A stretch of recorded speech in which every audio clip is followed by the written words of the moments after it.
Here we go. Today's gonna be a goodie. Got my every time I sit with this brother, I just instantly get put in a good mood for some reason. It's the Please roster welcome in me. this guy. Ah, my man, Nick Irving, welcome back to the show, brother. Hey, I appreciate you. Thanks for having me back on, man. Absolutely, absolutely. You're looking good. You're looking physically fit. And we all know you one of the deadliest snipers ever to touch a rifle, Army Ranger, but you stay in incredible shape. What does your workout routine look like after, you got out of the service? Most guys, like when they get out, they fall off. And it's nothing like against them. It's just that like you push your body for all these years, you get tired of it after a while. Like when I was 18, waking up at 4 o'clock in the morning was a big deal to me. But like to become a Ranger and all that and to stay a Ranger, it's the consistency of every morning, Monday through Monday. Some days it's like that where you come into work at 4:30, 5 o'clock and you're running 6 miles every morning, 4 to 6 miles. Sometimes you're doing a 12-mile ruck march. You're doing all types of physical activities for, the longevity of your career. But for me, I think it stems back from, once you're done with that career in the military, like working out, it's hard to stay consistent like that because you have to get out and find like a job or a career or whatever. And that takes time away from it. You're working out as opposed to being in the military. That's all you're focused on. But for me, growing up with the dad that I had, I've been working out since I want to say like 5 years old is when I first got introduced to lifting weights. And that was for being bad. And I used to do a lot of like physical activities my dad would put me through to, adjust my attitude issue that I had. I don't think I had one, but it was like that back then. My dad was, it was a lot of physical pain. Yeah. So it's been ingrained in me since I was, 5 years old, 6 years old of lifting weights and just working out. And now lately what I've been doing, 4 times a week, I've been boxing since 2020 when the pandemic hit is when I decided I was going to pick up boxing and, Golden Globe, not Golden Globe, Golden Glove boxing. Golden Glove. Yeah, I could do that too. I want to go for that too. But for right now, it was 2020. I wanted to try out for my Golden Glove and been in the boxing gym and working out ever since. Just mainly boxing and eating clean. Yeah, it's obvious that you're doing something. And it's crazy because even as I'm talking to you, I think about professional athletes. And it always blows my mind how, these athletes, they've made millions and millions of dollars, tens of millions of dollars, hundreds of millions of dollars. Their body's their temple. They stay in shape. They're able to do things that the average man just can't do. In the minute that they get out the league, they just blow up. You look at some of these people and you're like, yo, damn, like, I can't believe you used to be a professional athlete. Like, you look like you can't even walk a flight of stairs. It's like boxers. I look at boxers the same way. Like when they're in their off season, they blow up too. And I honestly think it's just because of that consistent physical activity day in and day out. Like your whole life is based around that. At some point, you have to have a relaxation point. The only person I can say who's not like that is Floyd Mayweather. I've met with him a couple of times. I hung out with his bodyguards and that's like the only guy I can say in his off season, it's no different than his on season. Like his diet, he's always working out. We would go out to a club and he'd, go from the club, go back to the gym. He's very consistent. He's never stopped being consistent. That's one of the hardest things I think that an athlete, military personnel, has. It's being that consistent day in and day out for your life. But if you look at health as wealth, I mean, $1 million won't do you any good if you, die of a heart attack or obesity or something like that at a young age, or before you're able to even enjoy the $1 million proceeds or whatever you've gotten from, as far as monetary value is, health is like the most valuable thing on this planet, You ain't lying. You are not lying. Health is wealth. You couldn't have said it no better. Before we go further into this conversation, forgive me, man. I should have opened up by saying Happy Veterans Day. Happy Veterans Day to you. It's all good. Dude, yeah, man, I got to give it up to you and so many others like you who have put it all on the line for the freedoms that we all enjoy and in many cases just take for granted day in and day out. But you've seen the other side of the cost of the freedom that we enjoy. But with that being said, do you look at Veterans Day as your own personal holiday? Or, you have real experience in the field, real experience on the ground, and then you come back home and, you face the realities of, okay, I'm no longer serving. The government doesn't necessarily treat its veterans the way that it should. How does this holiday feel for somebody like you? I'm glad you asked that, man. It's wow. Like, I want to say when I first got out, I was going through the whole whatever goes on up here, and inside here that most combat veterans have to deal with. And I was all into I'm not going to say all into it. I haven't celebrated a birthday since I was like 10. And I'm not a holiday guy. I don't do Christmas. I don't do Thanksgiving. I don't do holidays. I don't even do birthdays. But it's, I used to celebrate or acknowledge Veterans Day. When I was stuck in that, I'm teetering like a thin line right here, but back then it was different. Now that I've I want to say gotten older, matured a little bit, and essentially tried to put on a new mask, a new character, because that's all we're doing in life. We're playing characters. I feel the right that we have the right to be able to change characters or whatnot. I know I'm a veteran. I know you can never erase the past and the history, but I just I see myself in a new light now that may not be what when you look at me or when I get approached in public, people who don't know me, or I'm talking to someone, if they don't see the tattoos, they have no idea I'm a veteran. And most of it stems from the hair and the look and stuff like that. But it's it was, if I worked at Wells Fargo for 20 years and I got out, did a stellar job at it, that 20 years or 6 years, 8 years, 10 years at Wells Fargo, I don't think it's going to, sure, I'm proud of what I did there, but it's not going to determine the future or the rest of my life of being, hey, you're this guy who worked at Wells Fargo. Granted, after you worked at Wells Fargo, you got out and you became a firefighter or an author like I am. But I'd rather be more acknowledged for the work that I'm doing now. Because I don't know, the amount of work that goes into being who I am or being a new person or evolving, it's just as much work as it was being who I was before or who anybody was before to become good at what they were.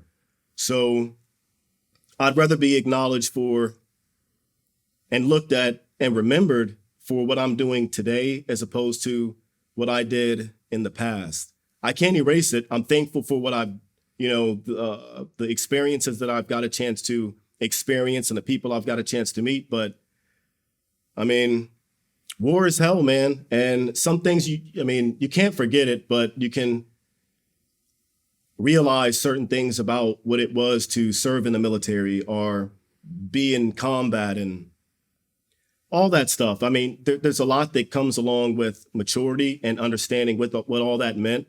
And I'm just a new person now. Like, I appreciate veterans and Veterans Day, but it's not something that I wake up in the morning, acting like Santa Claus just brought me new presents underneath the tree. I don't act like that. It's just a day, Every day is Monday. I used to say that when I was deployed overseas. I say it here. Every day is Monday. Every day is Monday. Only thing that's guaranteed is every day is full of evil. It says that in the Bible.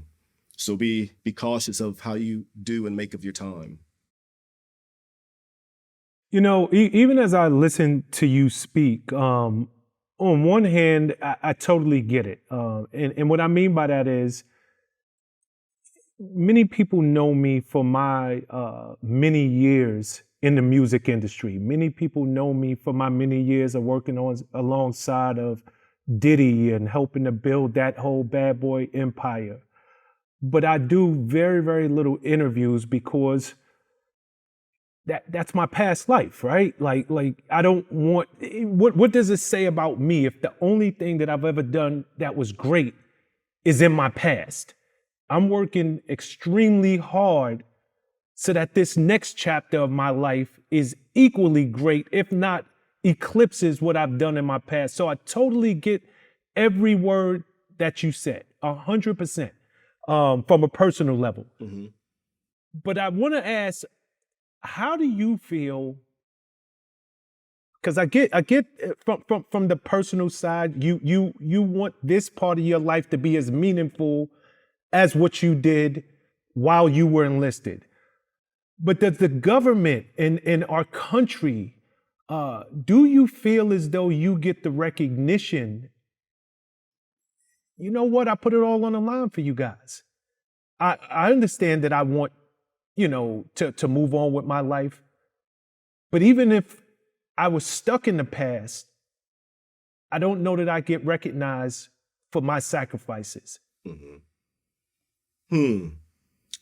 I feel that at one point it was like that. If you look at 9/11, when that whole incident happened, the towers fell, that time thereafter, months, weeks, that year after, it was a unifying force that was moving around this country, right? And shortly after the war began, and as it, got prolonged and went on for 20 plus years, you could watch that like a line graph. It teetered off, the support for troops. I just had a conversation with a Green Beret yesterday, and he was talking about almost the same thing about what happened to the support and all this and that of the veterans. And like, I laughed. I was like, dude, it's always been bumper sticker deep, man. Like, there's no point of even tripping about it. Once that bumper sticker wears off from all the traffic and the wear and tear, you can't even read it anymore. Like, we support the troops only goes about that deep. I do believe, I'm not gonna say I don't believe it, but I do feel that.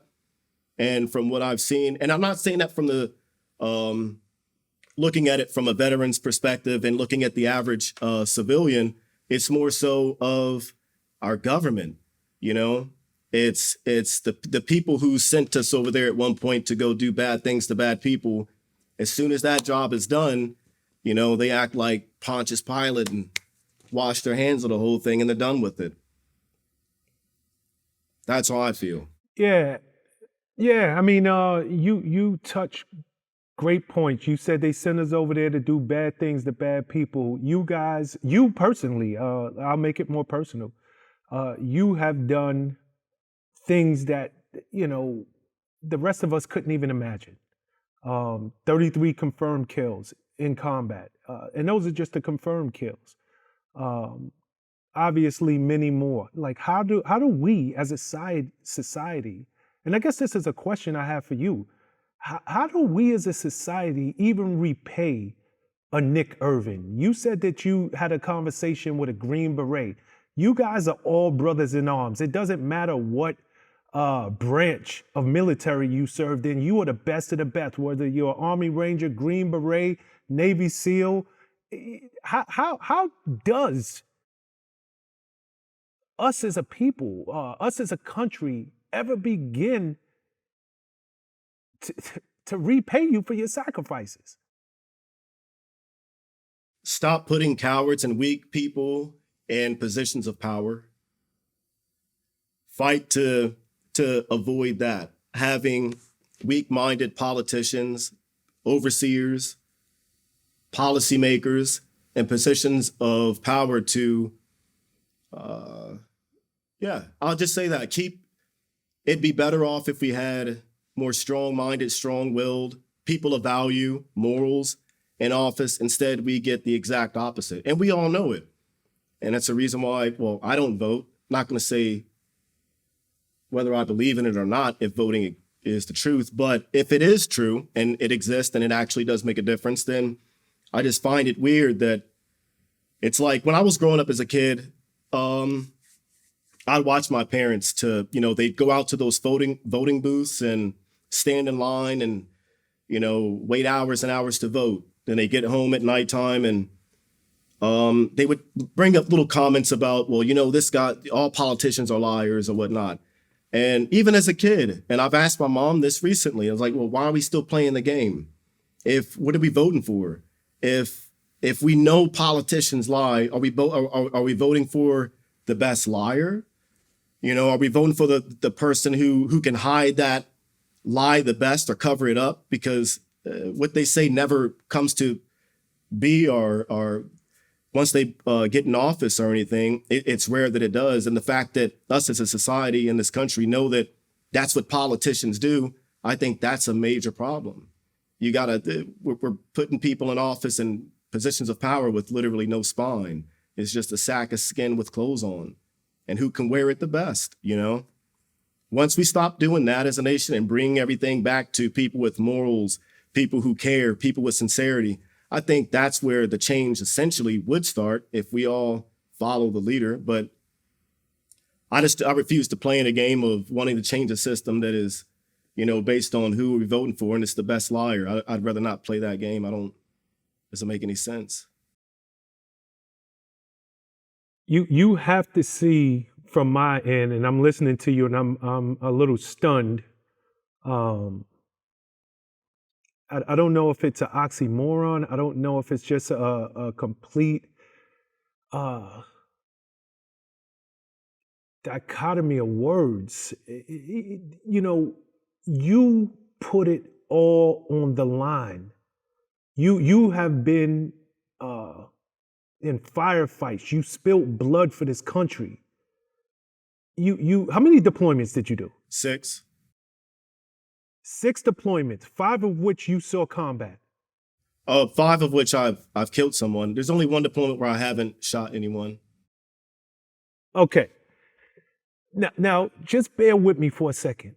For somebody who has done as much for this country as you have, sitting on the other side of this conversation, hearing you say, I don't even vote, it can mess with your mind, because that's what you're fighting for, is our ability to vote, our ability to be free in a democratic country.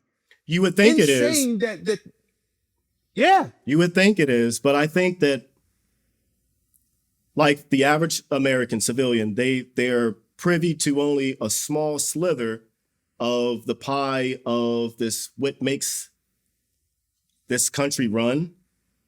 Being in combat and being, having a security clearance, top secret security clearance, and being privy to different, conversations and information. Even when I got out the military, I became a private military contractor and, walked around with U.S. Dignitaries and Supreme Court justice members and the vice president back in 2000. It was Joe Biden at the time. He was vice president, and I was doing work with them when they came over to Iraq. But you're just you see how little the people who send us over there to do our job really care. I was at an event with I don't know how I even got there. It was I guess they wanted me to be on the board of a museum, and it was up in Oklahoma or something like that, and further Wyoming, and I got a chance to meet some really interesting people. One of them happened to be who is the politician who signed off on all the waterboarding was fine, and Dick Cheney. I met with Dick Cheney. We had a brief conversation, and the disconnect from a politician to a guy who was on it's mind-boggling that there's no comprehension whatsoever. There's a total disconnect. They're in it for one thing, and that's money. That's it. That's the only thing they're in it for.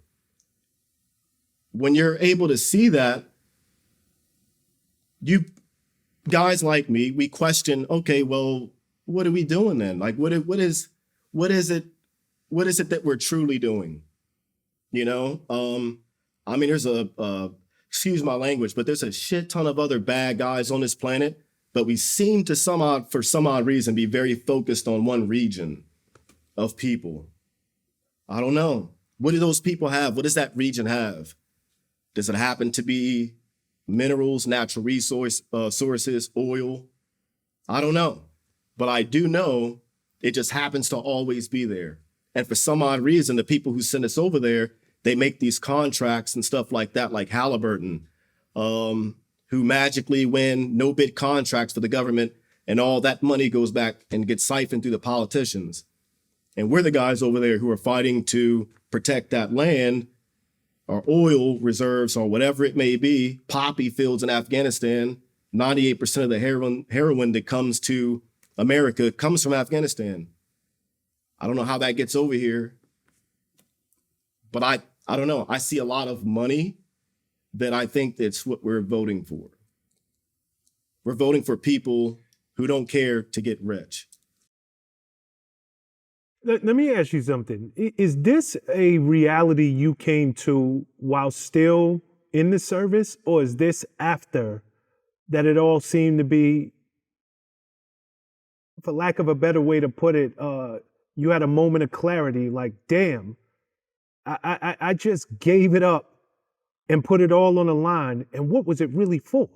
You asked, the guy. You could have been a vet too, man. Like, that's the conversations we had overseas. It's like being in a special operations unit, and we would get tasked out to kill and capture multiple like high value targets. Been on operations that have, you know, the number one guy in Iraq at the time was Al Zakari. Was on that mission. I've been on missions with a lot of number one terrorists or whatever in a region, and been a part of missions like that. But I think that after a while, once you have taken out so many number one bad guys, the next day you wake up, there's another number one bad guy, and that cycle continues and continues and continues. And after a while, like on my last deployment, is when I really started to question, like, what are we here for?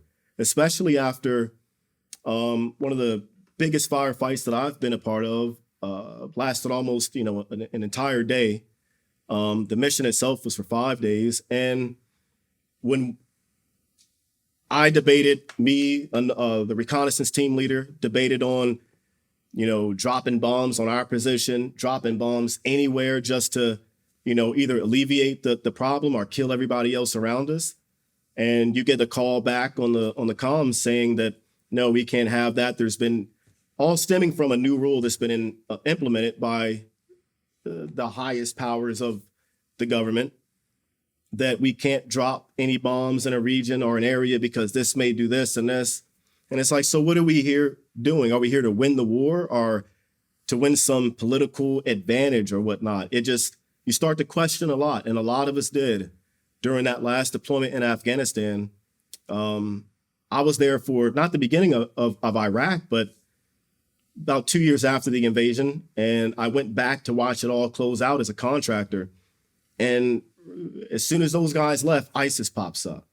You leave Afghanistan in the fashion of what we left it in, you have no choice but to question, well, what was it all for?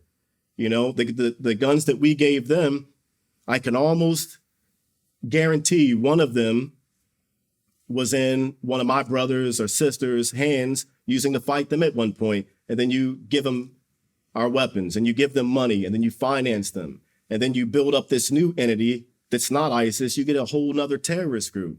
And I've learned in 2008, 2009, that you cannot, that it's impossible to win wars like that. You're trying to kill an ideology, and to kill, it's weird because when I look at these videos of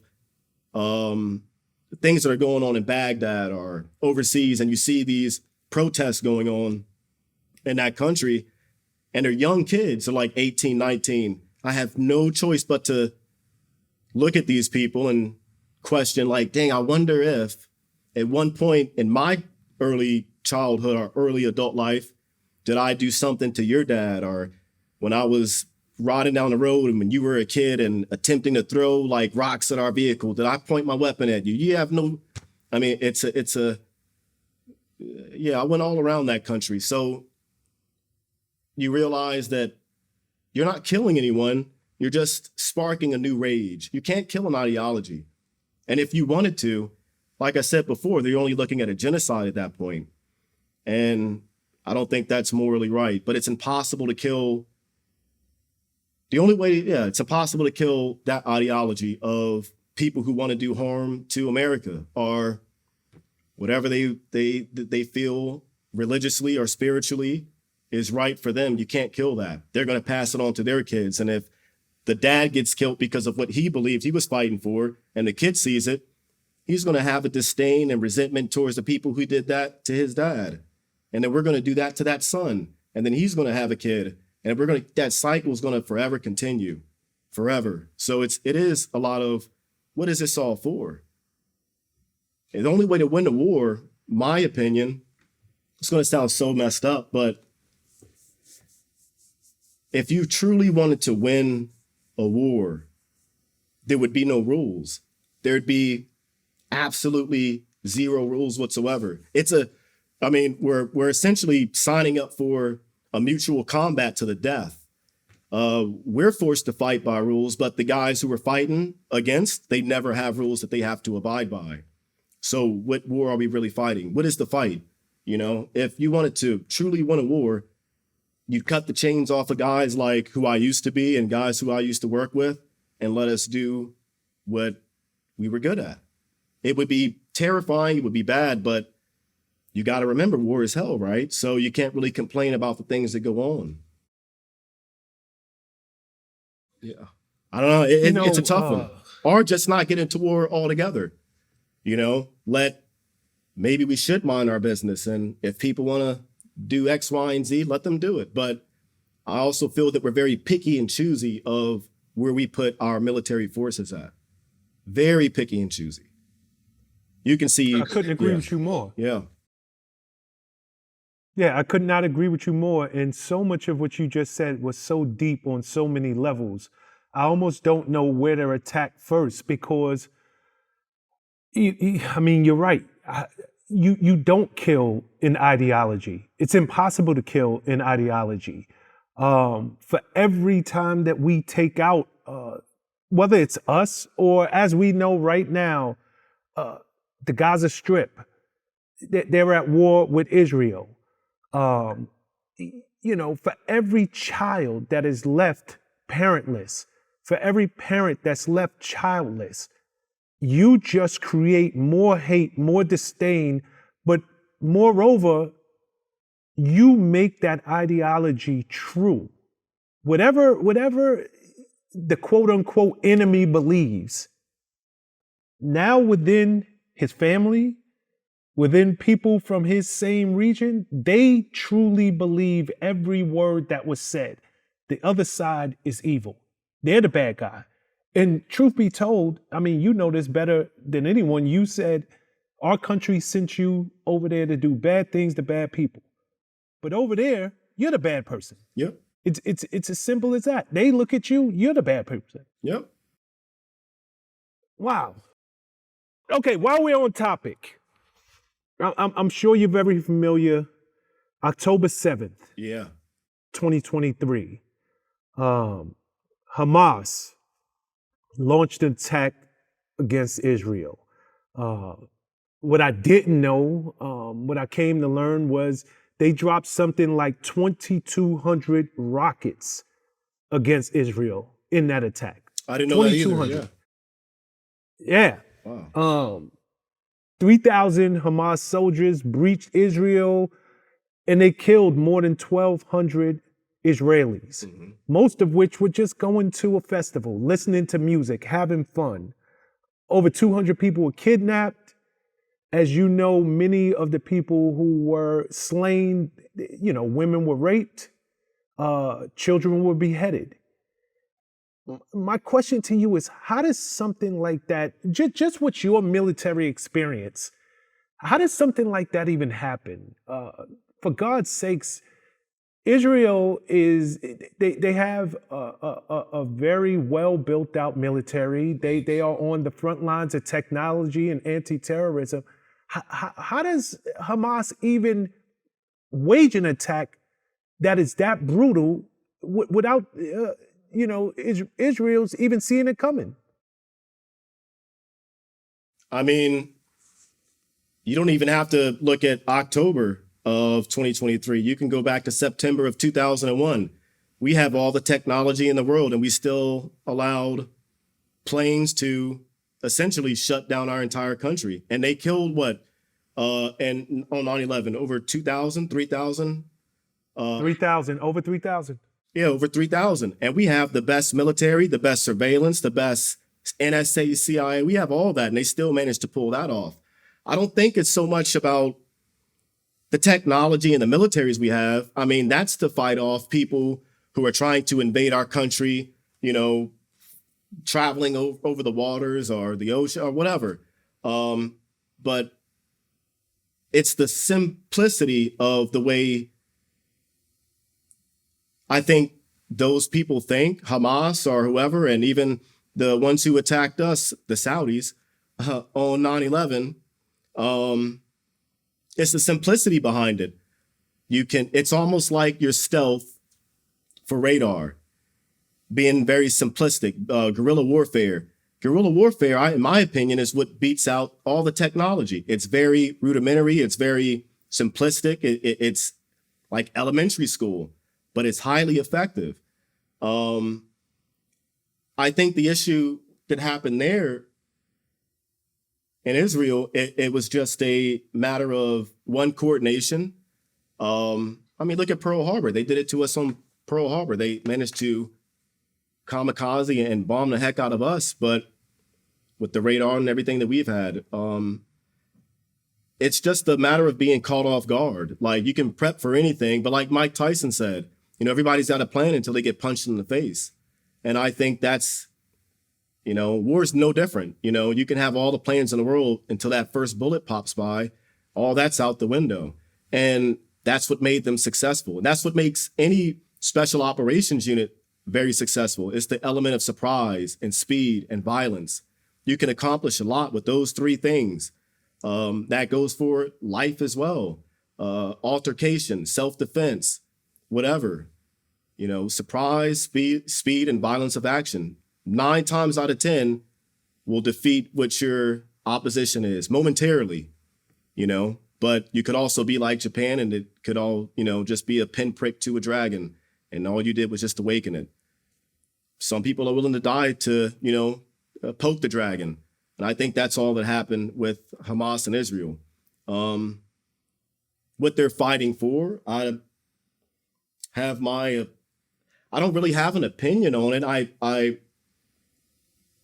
I do, but I don't. Like, dude, I'm like numb to war, I see everybody like, they oh, this happened, they're doing this, they're doing this. I've seen that 10 times over. I've seen that, just numb to it. I've seen dead kids, I've seen dead babies, seen a lot. I've also seen the tragedies of what our bombs and our missiles can do, to innocent families and civilians. I mean, how many, not bashing our military, but over 1 million people in Iraq died, civilians. Over 1 million. How many died in Iraq? I never knew that. us? I never knew that, Nick. Yeah.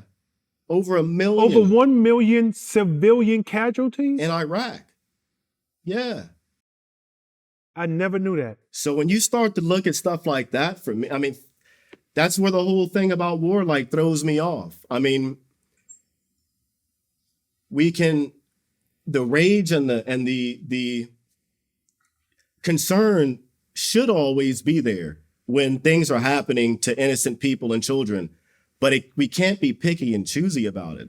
You know, it's not a good look. It's just not a good look. If their life is more valuable, I mean, who's putting the value on life at this point? I've never understood that. Like, who's putting the value on life? An American's life is more important than this person's life. How do you know that? We're putting monetary value on life, something that was created when money wasn't even a thing, you know? So it's, like I said, we're just very picky and choosy on where we put our rage, and I'm just kind of numb to it. I feel bad for, of course, all the innocent women and children and, you know, dads and fathers and, you know, who've gotten killed over there. But in return, what is justifiable? Like, at what point at what point does it make sense to, okay, well, that would be no different, and I should have no backlash for it if someone caused harm to my family. And in my retaliation, it's because of the way I used to be, and I can still get that way, is if, okay, well, you hurt my mom, so my payback is going to be, I'm taking out your entire bloodline. That way you'll never reproduce again. That way I'll never have to worry about you hurting my family again. If we look at it like that, is that justifiable? Would I be justified, and would I have the same applause and cheers if I had that mentality and said, no, I'm good for doing that? They keep messing with my mom or my daughter, my son. So in order to alleviate that, I got to kill everybody. Yeah, I mean, it's deep. It's as deep. we know, it's very deep. It really is. It's very deep. I mean, as we know, Israel did not take kindly to that initial attack. They didn't. Immediately, they said, you know, this is a declaration of war, and we're going to war, and we are going to eradicate Hamas. We are going to take them off the face of this planet. In the first 6 days, Israel dropped something like 6,000 bombs, 6,000 in the first 6 days in their war against Gaza. To date, there's been more than 11,000 Palestinians that have been killed, many of which are innocent women and children. I don't know, because I am not sitting in Israel. I did not lose my family members. And to your point, is it right that they think, you know what, enough's enough? You will never have the opportunity to do this to me again. Or are there just rules of war that they're breaking? And just as human beings, you know what? You guys, there is a small section of you guys who popped off at us. We have to find a more intelligent way to eradicate you without destroying and taking the lives of innocent civilians that had nothing to do with it whatsoever. We did it in Iraq and Afghanistan. Challenge. We did it in Iraq and Afghanistan. And you would think that after 22, 25 years of doing that, exact same thing, that someone would have had enough time to take a look at it and learn lessons from it. But like I said, if that's the way that war should be fought, then no one should really care. It's just war. It's just war. Hey, this is the devil's playground. That's all Earth is. I mean, it's just the devil's playground. So we got to accept it for what it is. It's war has to be one way. And if it can't be one way, maybe we shouldn't have it at all, you know? And I'm not going to say it's impossible not to have war, but it's impossible. It's impossible. I mean, since the beginning, I don't know if God just created us as human beings. We're always going to be fighting, even in the Bible. Yeah. Cain there and were Abel. wars, you know. Yeah. Yeah. It's always going to happen. I think it's You know- just the nature we're in. You know, we got to have a choice some type of way. If there were no evil, then we wouldn't have any choice to even be evil.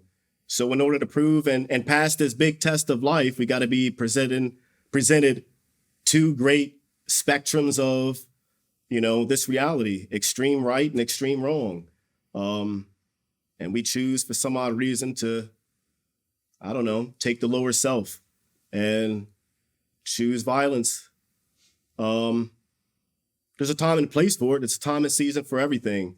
And there is a time and a season for war, I believe.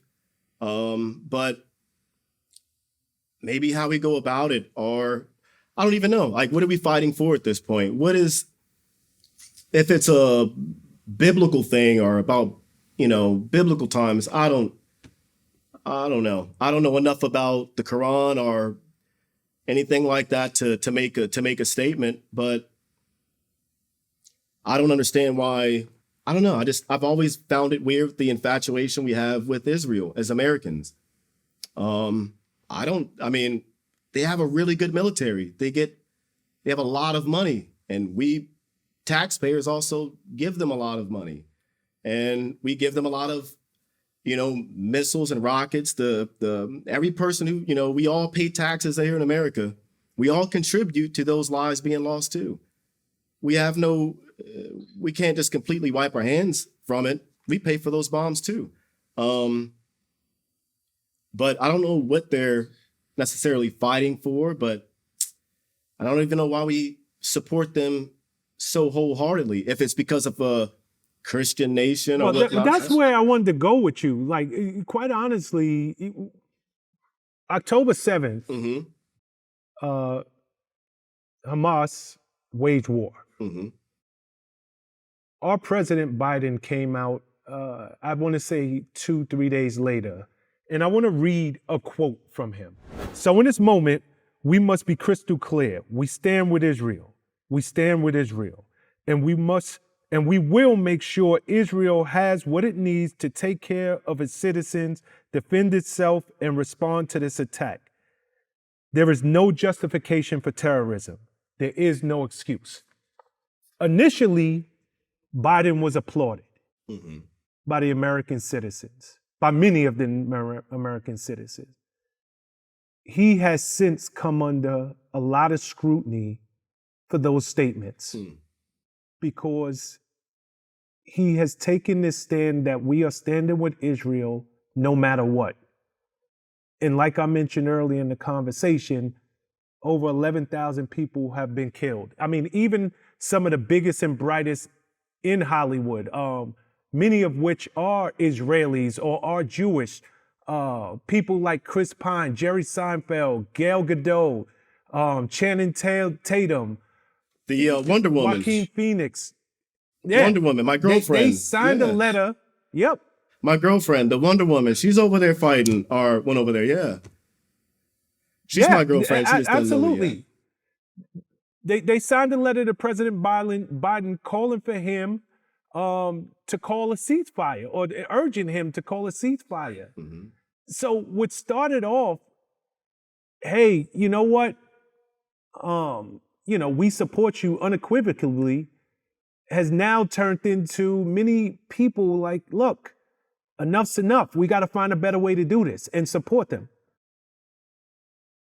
I don't think they're wrong for believing that. I mean, what's wrong with finding a different way? I mean, what's wrong with evolving and finding a different way to solve whatever the issue is? And like I don't know why we're so invested in it. Like that whole statement, it's just like three things in there that is, like I say, it's just weird that if we're always against terrorism, we're always against it, then all the genocide and stuff that happens in these other countries, mainly in, Africa, mass genocide, we never intervene with that. Or North Korea, the things that happen, we never intervene. We're picky and choosy. I don't know if it's because of some biblical thing that America believes that Israel is, but Israel's not a Christian nation. But They're Jewish. I have nothing against anyone. Like that's the 42 laws of Ma'at. I respect everybody's what you believe in. I think all roads lead to Rome anyways. But to be able to fight about it and why we support them, I honestly don't know. If it's because we think that it's some biblical, we read it in the Bible, so we have to stand with them. I don't believe that to be true. I think that it's the state of Israel and the biblical Israel are two different things. One had to follow a law specifically given to them by Moses, and the other ones don't even necessarily believe in Yeshua or Jesus or believe in the second coming or whatnot. So it's a two different states at play. The Israel today, and was it 1948 or whatever it was, it became a state. It's different from the biblical Israel. I think that the average civilian may get that misinterpretation, and I think that's why we blindly support these wars and countries that, I don't know. I think that's why maybe as a Christian nation in America, maybe that's why we support, or we believe that we always have to support Israel, because it was mentioned in the Bible, even though it's two distinctly different things. But what they're fighting for, maybe we should let them just hash it out. Do I think we should get involved? I don't think we should. America has been involved in war since its inception. And when we can't find a war, we'll fight ourselves. We'll have a civil war. That's what this nation was really built on. It was built on war and violence. It only makes sense we would continue to keep on the legacy, right? There hasn't been a period of time we hadn't had a period of peace. As soon as we got out of Afghanistan, we were right over in, I forget. That's how much we hop around. Syria, Lebanon, Iran, Pakistan. Keep going. The list keeps going. Yemen. It's all over the place. We can't keep our nose out of a war. Well said, well said, well said. I don't think anybody would disagree with you on that. You know, let's bring this thing back stateside. I want to pick your brain on some things going on right here. Keefy D. Mm-hmm. Keefy D, who is no stranger to VladTV. I think Vlad interviewed him at least twice. Vlad is out there getting credit for solving the Tupac murder.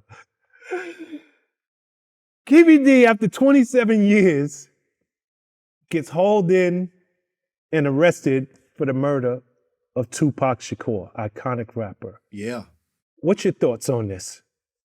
I thought it was like a dream a little bit because I was a kid, kid when Tupac died, but I listened to Tupac. I remember when, like, my neighborhood, people were outside and playing Tupac on the radios, and it was a somber day. It felt weird that day. And I fell into the whole conspiracy at one point that, no, he still is alive, and the whole Machiavelli and, but I mean, and unless you're David Blaine or David Copperfield, no one's good at that good at hiding. But I think that after all these years, when he finally, the case was solved and they found the guy who did it, it was, I don't know, it is weird, but in a part of me also, I don't really necessarily believe it. Like, I don't think he was the only guy. I think he was involved with it. But I think there was way more. There was other people involved with it. There had to have been. I think cops may have been involved. He was one of four people who were in the car. Okay. Yeah. All of the other three have unfortunately met their demise in the last 27 years. Okay. So he's being arrested for essentially, if you do a crime, you go rob a bank, you sit in the car as the getaway driver, guy goes in, he kills the bank teller, he kills security guard, he comes out and you drive him away, you're just as guilty as he is. You might as well have went in that bank and pulled the trigger yourself. Mm-hmm. He assisted in the murder. Oh, he didn't actually shoot I think Tupac? No. Once upon a time, it was rumored, or it was a common thought that his nephew was the one that actually pulled the trigger. But now they're saying, you know what? It might have been another one of the guys who was in the car who pulled the trigger. But be it as it may, I think what's surprising to everyone is why he felt so comfortable running to every podcast, every outlet. He even went so far as to write a book, you know, detailing what happened. That's like OJ's If I Did It book. There you go. Yeah. There you go. Except that he didn't say, if I did it. He didn't speak in third person. He spoke in first person in his book. Are you shocked that somebody would literally put themselves at the scene of a crime? I think probably one of the biggest crimes in American history. Oh, yeah. But I think it was like maybe in his mind, he thought statute of limitations or enough time had passed. Maybe that's what he was thinking. Or because of the fact that he got out scot-free for this long, he just felt that no one really cared. Or because he didn't pull the trigger and the guys who did died, he wasn't going to get in that much trouble. But it is weird, though. I think that's just a weird tale of like 27 years to meet your demise on like, you know, snitching on yourself. It's weird. It's at that age. And like, I know he's obviously been in the streets for you know, quite some time, but to still be able to snitch on yourself is weird to me. I don't know if it was the age and maybe he had a slip up in clarity, because I'm sure we're all going to have it when we hit a certain age. But I mean, never mind. That's a lot of slip ups. I think he just got cocky and just felt unstoppable, having got away for so long that he felt compelled to talk more about it. It was stupid. You know, you killed like one of the most iconic rappers of all time, and was a part of it. I don't know. I think it's a weird fate to come to. I don't know how he would like feel about that or what he's thinking right now, like sitting in jail, like, damn, I wish I would have just kept my mouth shut, or I don't know. That's a tough one. Nah, this man is now the poster child for self-snitching. He's 60 years old. Okay. Now, don't get it twisted. Kids are going on the gram every day. They're going live and literally committing crimes for likes, for clout. Yep. But they're kids. They're truly kids. This is a 60. I want to make sure people understand that. This man is 60 years old. You know, was it clout? Was it money? Was it? But he has literally become the poster child for self-snitching. It's got to be clout then. I think it has to be. I mean, there's no other reason why you would be compelled to keep talking about a crime you were a part of, like one of the biggest crimes in American history. It had to be for clout. It had to be for clout and street cred. Maybe he felt that he wasn't getting the props that he deserved and needed to like let it be known that he was actually that guy. He was him. It just turned out it didn't pan out so well. No, it ain't pan out so well. I'm sure him sitting in jail right now, he's like, yo, damn. It just wasn't worth it. But I want to pick your brain on something for a second, right? You've done security. You have been in combat for the better part of your life. How, number one, if you were Tupac's security, how would you have protected him? Would you have done anything different? Most definitely. One, that fight at the casino would have never happened. Where before he got shot, after the Mike Tyson fight, like that would have probably never happened. I don't know, 4 guys riding up to, I mean, if it were my client, oh man, that's a tough one. Especially if you don't know. I mean, we have to stop at a red light. It's not like overseas where the red lights did not exist. We're doing 110, 120 miles down the highway, no matter what. I can say that if my client were being actively shot at, the person who was shooting more than likely wouldn't make it out of that scene. My goal at that point would be to, one, protect my client, but I got to return fire too. We're being shot at. I'm going to have to make them count. And at that distance, I'm not missing. So yeah, it'd be over pretty quick. But I'd feel bad if my client did get hit. I would feel bad for that. But at the same time, I'm not gonna sit there and just we're not gonna get shot at. No. Okay, so you're a marksman. You are no stranger to guns, and you're pretty good with them.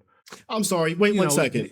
I think I would have drove off. I think I would have probably just drove off. They were at a stoplight, at a red light. My first instinct, I would have probably just stepped on the gas.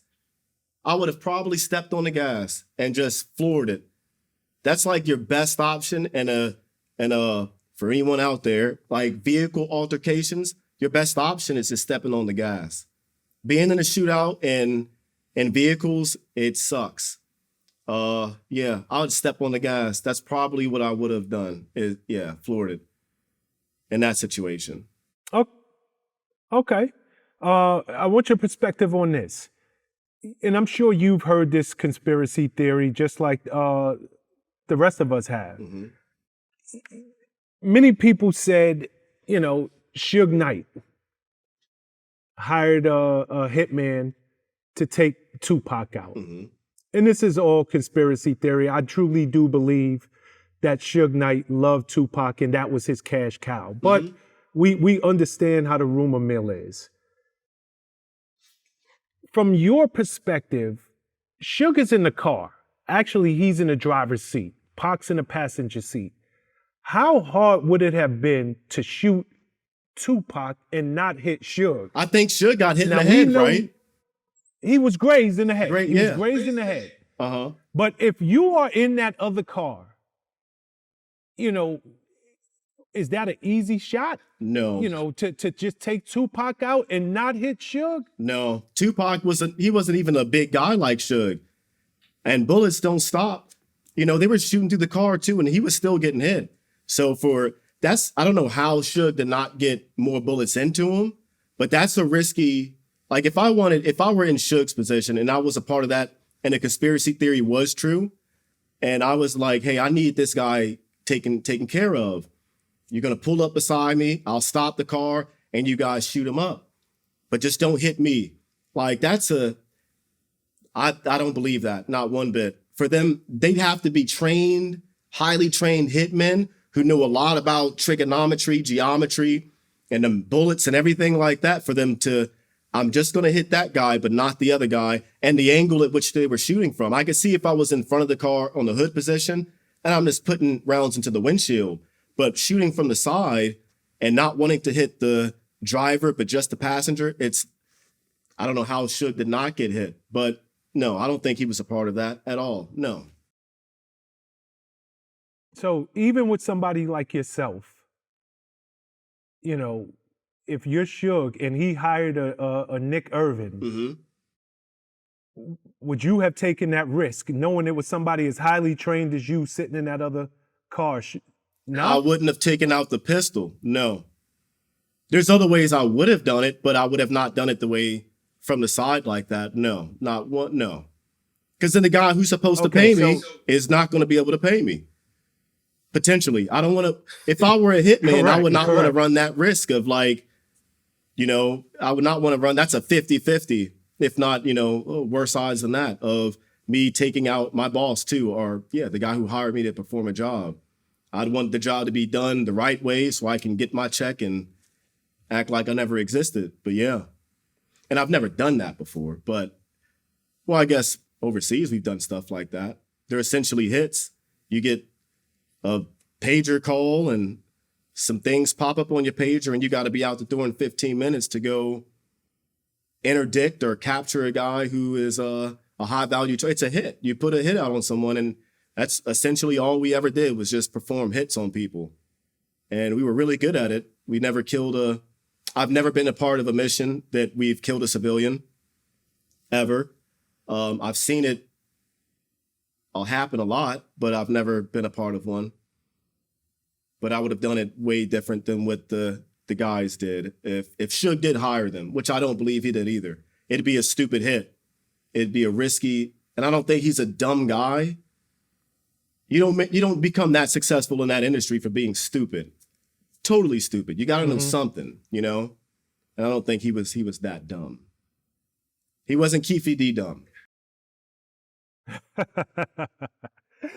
All right. You know, this one hits very close to home, but Notorious B.I.G. was shot and killed in a very similar fashion. If you're running his security, you know, what would you have done? Would you have just said, yo, I'm just going to hit the gas and floor it and just get up out of here? Was there a real way to prevent that? The first way to prevent that would have never let my client go out in that environment as hot as it was in the first place. Like when I was contracting overseas, we were escorting some person from an embassy to go have a meeting. He wanted to do it in Baghdad. And you could hear like IEDs or a mortar strike going off in the distance. And he was really adamant about wanting to make this meeting. And, you know, the agent that we had with us in charge, we had a big meeting and it was like, this is not worth it. The meeting is not worth it. Whatever money you potentially could make or whatever business you could make, it's not worth having to risk the lives of not only yourself, but the guys who are supposed to be protecting you from something we don't even know where the threat's coming from. There's no point of even going out. So I think in big situation, as a security, I don't think we would have probably went out, period, or in that area. We could have held it somewhere else. We could have not been in that area. I don't know. It's a tough one. But if they're adamant about going out, I think I'd have to call a few more of my friends and strap up a little bit differently, definitely. But just know that as a client, if something goes off or goes wrong, it's because we're putting ourselves in that position. Be prepared. Just be prepared for whatever happens. Just whatever happens. And yeah, that's a tough one. I've never been in a position to where I'm on a security detail and someone decides to start shooting at us. Well, contracting, but like that's what you expect. You're in Iraq. Here in the States, it's not the first thing you're expecting is to be ambushed, you know? Here it's more about de-escalation, or the best form of de-escalation would be a better plan, better route taking, better procedures, better. And there's ways actually, you know what? If you're in a car, I would probably call up a few guys who knew what they were doing or teach them something. I don't know. Position of car is different. There's certain ways you can park cars or drive around in traffic to where you're cutting off different angles and ways to be attacked from wherever the main client is. And you're essentially just making like a diamond shape or triangle shape with vehicles around your principal vehicle being in the middle, and you make a diamond shape around them. Wherever the threat is, one of those vehicles can present themselves on each side to stop the bullets. But it's like not a lot of stuff that goes with it, but it's just a lot of coordination, planning, and always being on your toes. But I think I would have probably just not gone out. That's a tough one. I don't know. You can't stop God's will all the time. Well, no, you're right about that. You know, that hindsight's always 20/20. Yeah. I think you know, the first thing we would all say is just don't go out. It's hot out there. Yeah. It's probably not the best thing to do. But to your point, you can't stop God's will. That's what it is. It's God's will. Okay, I want to pick your brain on Tory Lanez. He's currently serving 10 years for shooting Megan Thee Stallion in the foot. Little Tory Lanez is doing 10 years. Now, he actually has a song, and he said in one of his lyrics, and let me get this right, he said, I got a couple of questions. How the F you get shot in your foot and don't hit no bones or tendons? So my question to you is it possible to get shot in your foot and not hit a bone or a tendon? I've seen people shot in weird places, and they just in and out. Your foot, I mean, you could get hit. Your foot? I mean, that is a tough, I don't know. I broke my toe falling down the stairs, 2 stairs. No, it was 1. I was on my 2nd step and I broke my toe. I don't know how that happened, but it happened. I don't know. I think it would be, what did she get shot with? Like a 9 mm prop? More than likely like a 9. Yeah. Maybe she got hit with shrapnel or something like that. But a bullet going through the foot, I think, yeah, because it's like your hand. I think it would, that's a lucky foot. That's a lucky foot. If you didn't if you didn't break if you didn't break anything, that's a lucky one. That's a lucky. I don't know. I'm not gonna say I don't know. What do you think? What do you think? Do you think it is how they said it happened? Here's what I really think. I think Megan Thee Stallion is a multimillionaire. I think Tory Lanez is a multimillionaire. I don't think either one of them, should be touching a gun. You're way too famous. You're way too rich. That's what you pay other Security people to do. for. Thank you. What? Yeah, what the hell are you doing tussling for a gun? Putting a gun in your hand? Like, that is when keeping it real just goes way too wrong. Yeah. It's one thing, if we talking about somebody who's right up off the block, ain't made no real money in the game, and he still got 1 foot in, 1 foot out. But these are multi-millionaires, both of them. Yeah. The fact that this man is sitting down for the next 10 years of his life, when you had a career, when you had millions in the bank, when you were a celebrity, not just in the US, but abroad, you ain't have no reason on God's green earth touching no gun. I agree. So, yeah. It's as simple as that for me. Yeah. I think, you're 100% correct. I think that, and that's what I kind of don't like about the whole rap game persona. Like, I enjoy music, not so much so the new stuff that they have out now, but I still listen to rap. I've been listening to rap hip hop since I was knee high, sneaking in my room to record my own little mixtapes on cassettes. But I just think it's that they feel that they have to present themselves to be this image that maybe they may not be used to or comfortable with. And just because you have a gun doesn't mean you know how to use it, It's a terrible, situation for the both of them. That's the reason why there's so many innocent bystanders. Exactly. Dudes have guns and just busting off. Yeah. And ain't never been to a range, ain't never pulled the trigger before, just squeezing. And the wrong person get hit. Yep. It's crazy. And I'm not going to speculate, like, who knows how the whole situation happened. Maybe it was a warning shot and he shot it off and accidentally hit her in the foot. I mean, because unless he's really that short to where, like, his aim hit her in the foot from his line of sight, because I'm just being curb height, I don't know.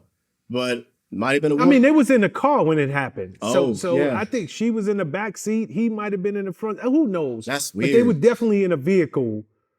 And from what, one of them saying that they was fighting over the gun, it's just a terrible situation. And it is a deal, right? Any young, aspiring talent, because it doesn't matter what industry you're in. We're seeing in Memphis, Ja Morant, he's out there playing with guns, suspended right now as we speak.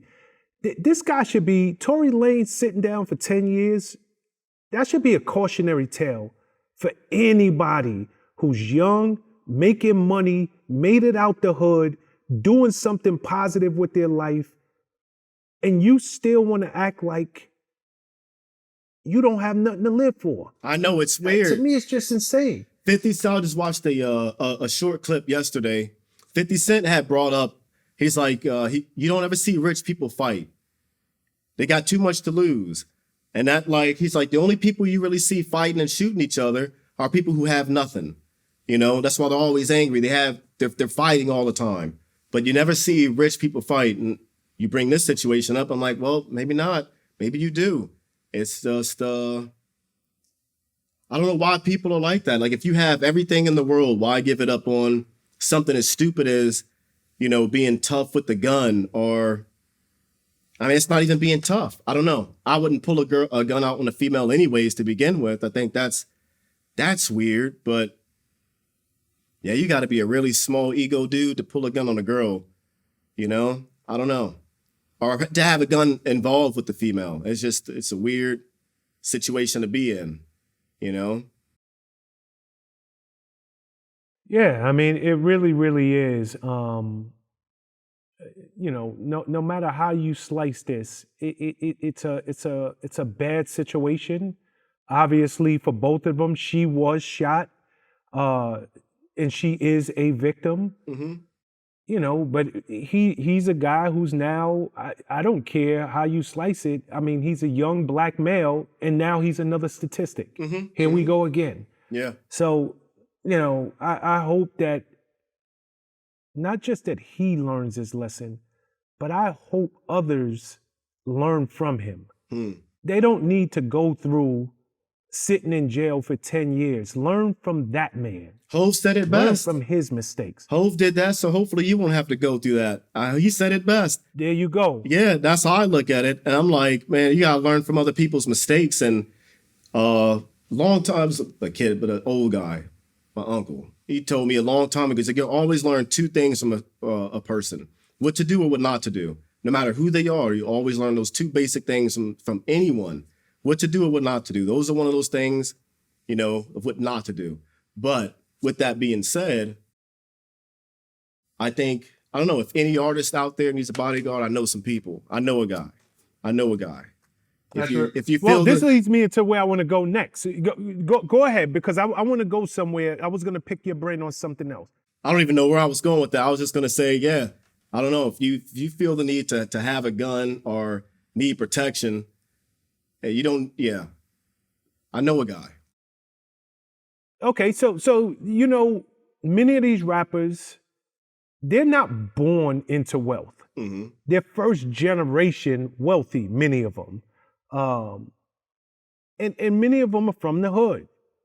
What do you think about so many of these artists who blow and they use homeboy security? In their head, I grew up with this dude. I know he gonna go all out for me. So I'm gonna make him head of my security. To me, that's the dumbest thing you can do. To me, I mean, I think I can get the mentality of, you know, this is my guy. I've known him my whole life. He's always had my back. He would never let nothing happen to me. But that could also be a hindrance. That could also be a huge liability because he's willing to do that, or because you know he's able to do that or capable of doing that. That also can lead to, when now you're put into a position that you may not want to be in, or because he's not trained and he's not as good as you think he is, just because he could pull a trigger on a Glock 23 every once in a while in the backyard doesn't mean anything.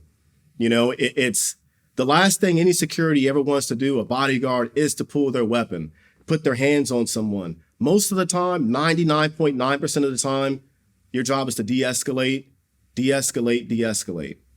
Never to even be in a position to where that can even happen. And if it does happen, you know, there's ways of making sure that problem gets taken care of quickly, immediately, and no harm to anyone else is done. But if the problem wanted to be taken care of, I'm not going to trust, you know, Joe Schmo off the street because I knew him for 10 years with the pistol or whatever he's carrying. I wouldn't trust him a day of nothing with my life. No. Give me the guy who's been shot at 5,000 times, multiple deployments in various hostile environments, and then also did other work in, environments that were not so hostile, but involved moving around very important people. People who are trained in that environment know how to move around in that environment, know how to de-escalate, know how to plan, route planning, pre-venue security, all that stuff that goes into making a really good bodyguard or security detail really, really good and sets them apart from everybody else. That's what I would pay for. And it's not, what you're paying the guy on the street, you could probably get away with doing just about the same amount for a really good, high quality, good security. You might not get, Israeli Mossad or SEAL Team 6.8, but, you could get a guy who's been there, done that multiple times and really good at it. Yeah, I think that so often, many people confuse keeping it real with intelligence. Thank you. Yeah. It's a big difference there. Mm-hmm. Okay, and I'm really glad that you shared your insight on that, because obviously you know what you're doing, especially when it comes to weapons. But you also understand the basic principles of security. Mm-hmm. It's de-escalate, de-escalate, de-escalate. Mm-hmm. And sometimes when you get home, your man from around the way, Yeah. he's part of the problem. He is the problem. Thank you. The whole reason that it escalated was because he was a hothead to begin with, and you got everything that you thought you were gonna get. This is a dude who was gonna pull out. This is a dude who was gonna fire. This is a dude who wasn't gonna let nothing happen to you. But in the meanwhile, now you in a world of crap. Yeah. But then you can, you didn't even need to be in. and you can lose everything you have though. And like you go from being the cash cow or the people who are employing their friends and giving them opportunities to get out and make a living for themselves. Like you put that all in jeopardy now, or it's all destroyed. Now you're back in the same position that you were 10 years ago or 5 or whatever, where you come from. You're right back in that same position because you wanted to not even save money, not even, it's not even about loyalty. It's just about being smart. I love my friend like my brother, but I'm not going to rely on him to get me from point A to point B in a hot situation and make sure that I'm taken care of and we all make it out there alive to see our families and enjoy what we've been working so hard to accomplish. That's real. Okay, let me get your thoughts. Takeoff from the Migos. He was killed, as we all know. Mm-hmm. An argument happened. They're at a dice game. Argument having Quavo, who's his uncle. Quavo's bodyguard pulls out a gun, and a shootout happens. Mm-hmm. And in the midst of it, Takeoff is hit multiple times, and he's killed. Mm-hmm. If you were his security, how would you have handled that situation? I don't think we would have been playing dice in the first place. I know from history and watching a lot of the news growing up in, Baltimore and around that area that playing dice games usually can end up and turn south really, really quickly. That's the stories you hear. Like if I want to go play dice, play craps, we're all millionaires. Let's go to Vegas. Let's go to the casino. We don't have to play it on this dirty ground where everybody spits at, and what's the point? Like, and you already know what's going to come with that from who we're surrounding ourselves with. Like, there has to be a certain point in time where we elevate there's nothing wrong with, you're not cutting ties with people you used to hang out with and stuff like that. I don't think it's cutting ties. It's just, you're just elevating yourself. Like if you've made it to a position up here, to come back down here just so you can be seen as, oh, I'm being real, I'm doing this, and I'm still it's pointless to me. Like you worked all this point in time to get up to here, to keep it real and hang around the same people you used to hang around with and be around the same crowds. That means you have to you're not lowering yourself. You're just putting yourself back into a position that you worked a lot to get out of. So to go back to that, this doesn't make sense to me. And especially around a heated game, competitive game such as dice, where money's involved, and everybody's got to have a measuring stick, and who's got the most and who's the best. And conversations and arguments happen, and they get heated, and things get taken out of context, and before you know it, someone's shot. Probably wouldn't have not done the dice game to begin with. I don't know, I'm a different type of security. I get everybody wants to have fun, but what is 30 minutes of pleasure for eternity of, dead, I'd rather just have my client mad at me because I'm like, dude, we're getting out of here. I'd rather you be mad at me for that than having to wake up the next day or make a call right after you get shot in wherever and telling the cops, hey, just got an incident that happened, and the person who employed me, I no longer have a job because, that happened. When I knew that all I had to do was just avoid that whole situation. Hey, let's just back out of this for a little bit.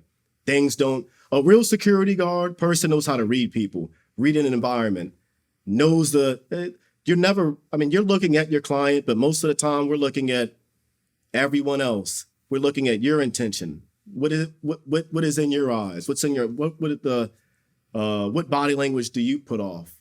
And hot situations, there's just no point of hanging around it.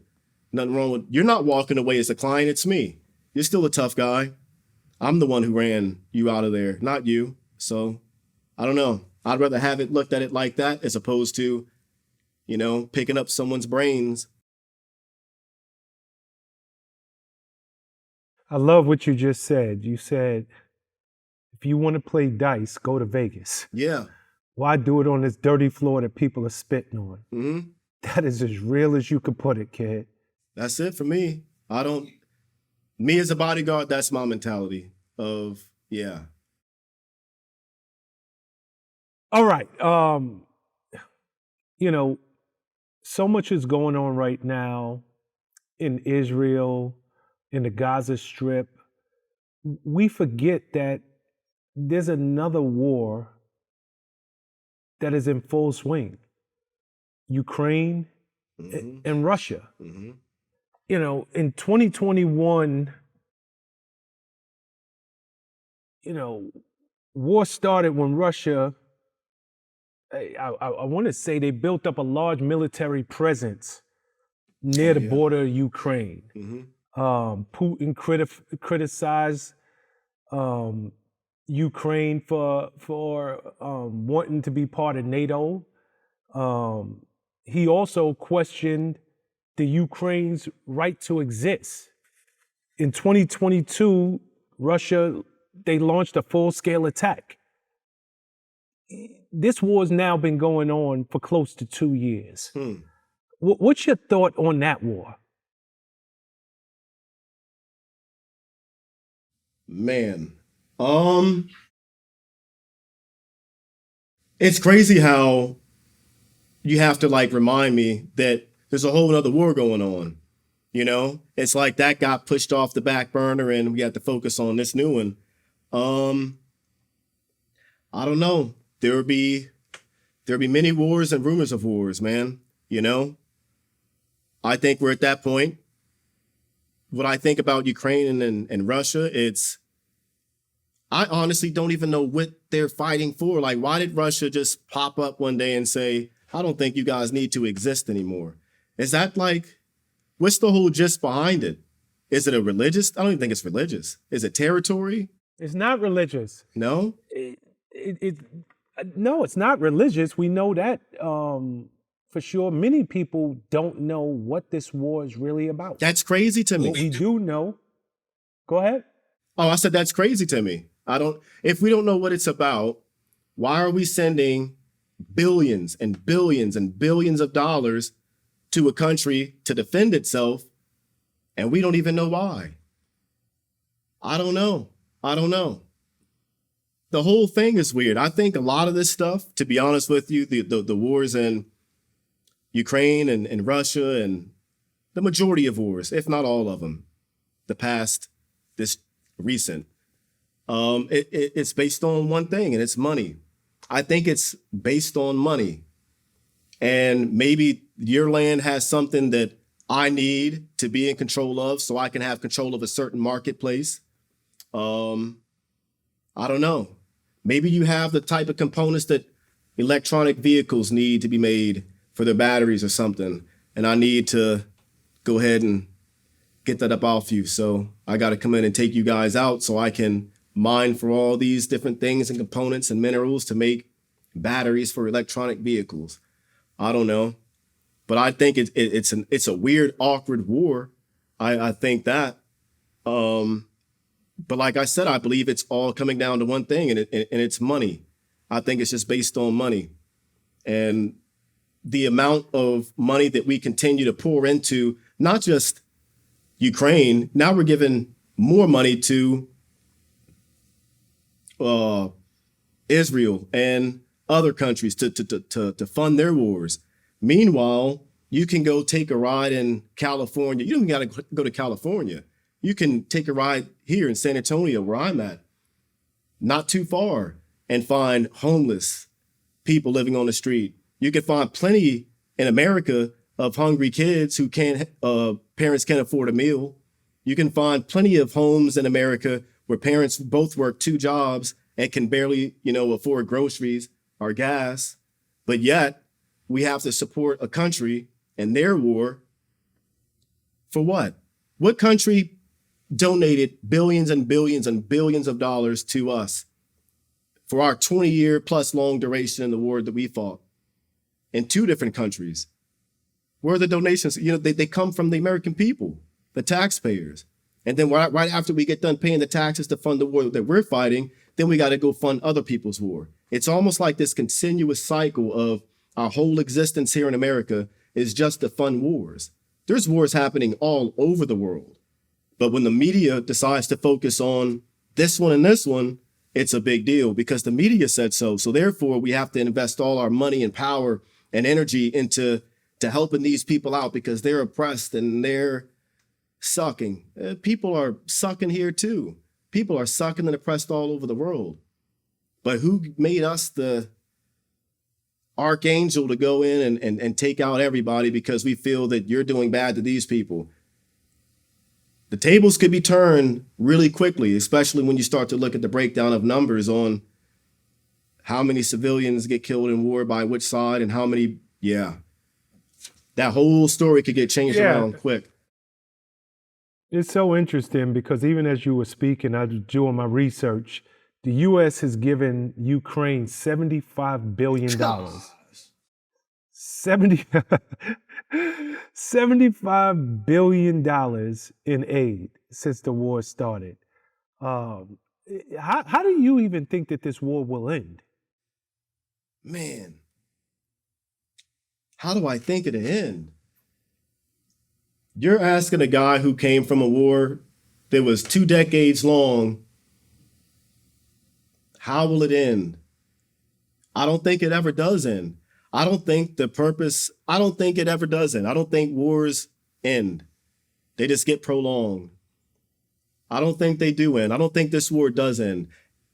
For any of these wars that we're talking about, for them to end, we'd have to, like I said, completely annihilate an entire population of people and destroy that ideology. But once you kill that people, that ideology is going to float and manifest somewhere else in another country where they sympathize on what happened to those people that were annihilated. So the people who sympathize with the people who got annihilated are going to carry on that same ideology. Then you're back in the same mess to begin with. I don't know how this war ends. I think that,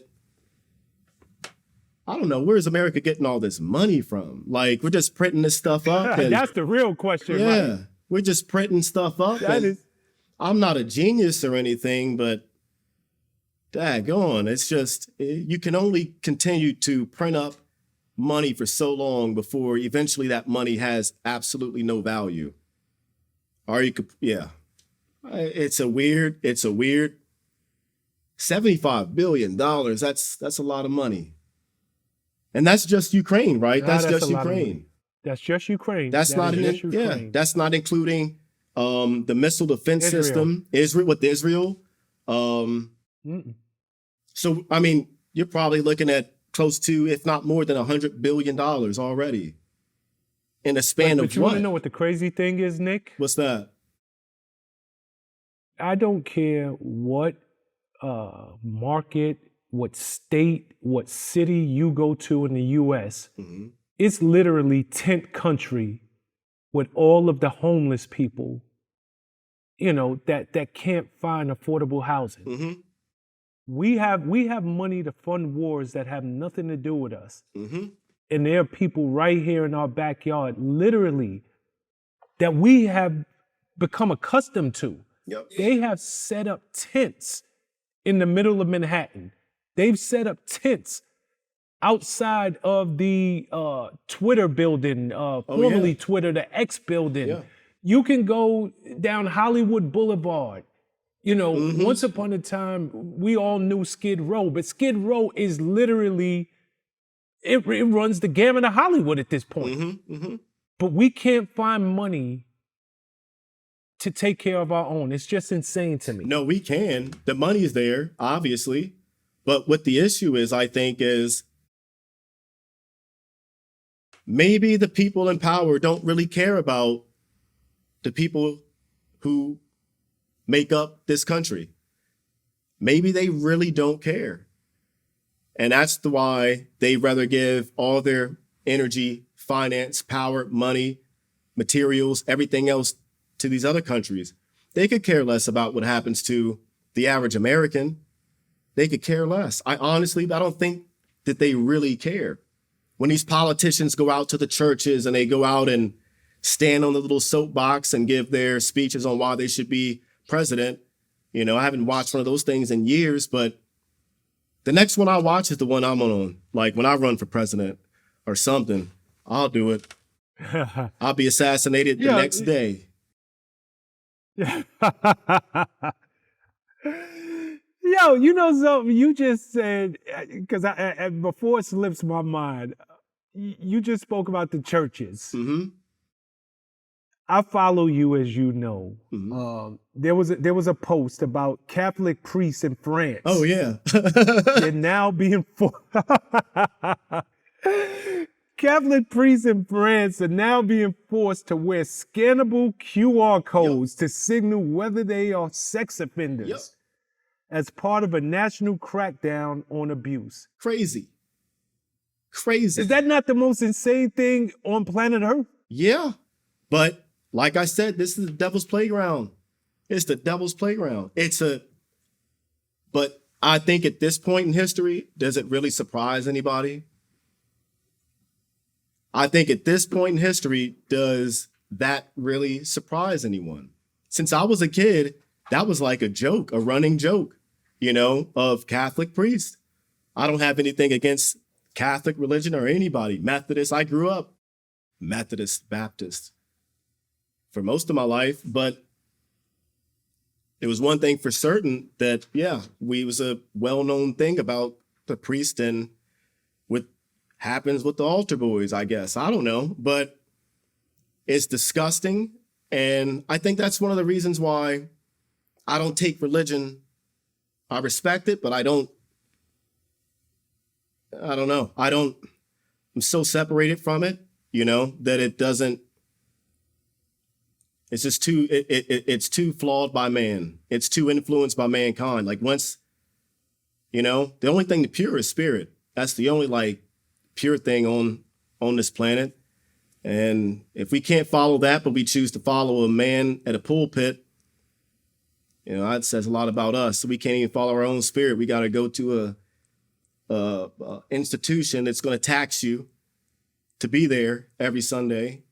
And where does that money go? The churches don't get any bigger. And if they do, I don't know, then they become stadium size and you got the Joel Osteens and stuff like that. But then, you got problems when those homeless people outside of their church wants to come inside and have a place to rest or sleep or get out of a hurricane or something like that. That's when the church is shut down. There's always money to be found in a church. But you never see where it goes. It doesn't feed the people who are the homeless outside. There's a church not too far from where I live at, right? Like a mile down the street. And if you go a half a mile down from the church, you'll see a bunch of homeless people out there. It's weird. I don't know. But it's a really nice church, though. Multi-million-dollar church. with nice stained glass, and it's open, I guess, once a week. I don't know. But I don't know. I think that religion it's so cut off from what it is supposed to represent. I don't know. It's cut off from what I think it's supposed to represent. Well, yeah. You had a really crazy response, which you should, Mm-hmm. to Catholic priests in France being forced to wear these scannable QR codes. You was just like, yo, they're giving out QR codes instead of a one-on-one meeting with the angel of death. Yeah. Yeah. And that's, I think, if anybody had a problem with it, like I said, you got to look deep down into yourself. Why do we allow these institutions, let's say, well, because they're holy, or we assume they are, we allow them to mess with little kids, and rather than do what's just and right for them, we'll send them off to another church, or we'll send them off to somewhere else to go do the same thing and sweep it under the rug. But if your next door neighbor did that to your child, I'm pretty sure you'd be over that dude's house, ready to catch a charge. It's the only place that works. And we've allowed it to become that, where religion is acceptable to harm little children. But hey, let's blame, terrorist groups and stuff like that too. But turn a blind eye to what's going on in our backyard at a church of all places. But yeah, I'm not gonna, it's a weird thing, but I think okay, we can leave it there. We can leave it there. No, I just think that no, it needs to be addressed, but it's a sick place. It's a sick place. I think sick people, and the reason why I said that, like I hope I never have to kill anyone again, ever. I don't wake up in the morning like, man, you know what? Today's the day. I'm having the itch. Well, no.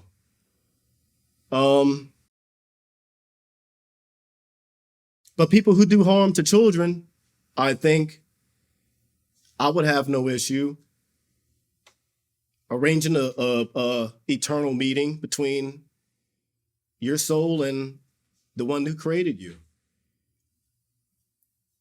I would have no issue doing that. I don't think children should ever be in a position to have their innocence taken away and harmed from an adult. No, that's worse than a bully. Like, you're just a scum. I don't think you should exist.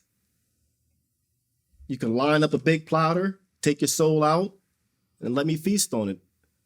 Never mind. Yeah, but I don't like people like that. No, I don't think any of us do. No. Real talk. And I don't think that you are going to get too much opposition to anything you said, in terms of, when it comes to kids, children, and their innocence, that's sacred. Mm-hmm. And for anybody who takes away that innocence, I got no problem. Hey, it's weird. It's with them having the ultimate penalty. Yeah, it's so weird, but we allow it to keep going. It's what's weird to me. Like, we'll boycott Bud Light because they hired I don't even know how to even make this PC. Was it a transgender? Yeah. They hired, or I don't even know the whole story, but the face of Bud Light or something like that, right? People stopped buying from Bud Light. They stopped purchasing their products and investing in that. But we won't do the same for a church, though. We won't do the same for a church.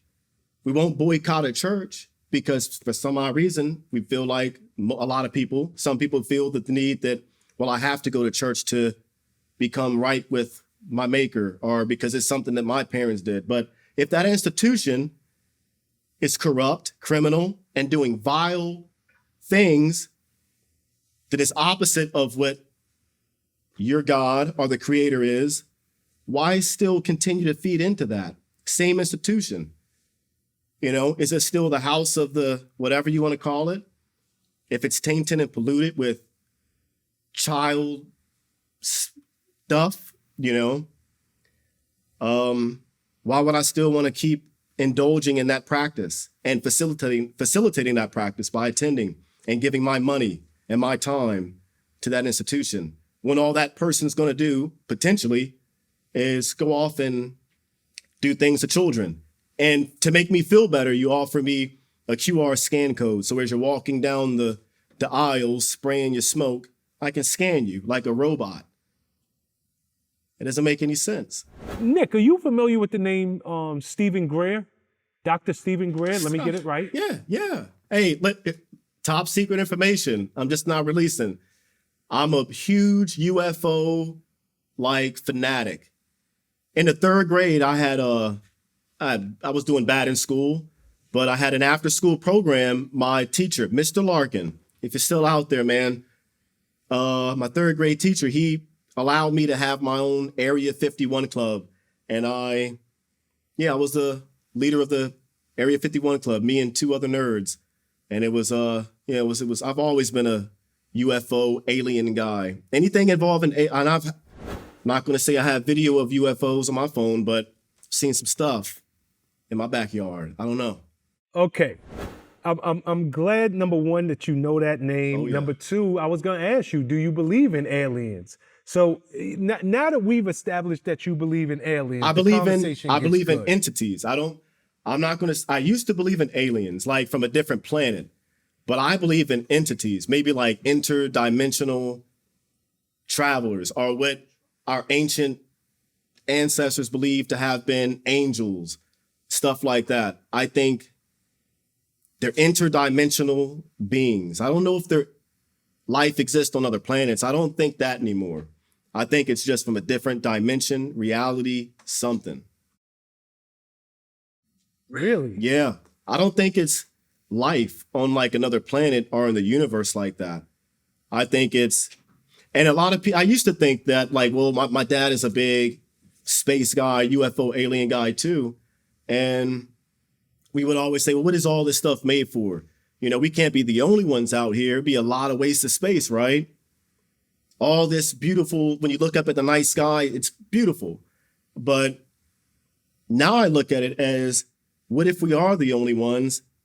And the only reason why that is to show us how important and how special we really are, is to make all these wonders and all these things just for us, as opposed to, no, you guys aren't that special. There's a whole bunch of other things out here. We just can't find it yet.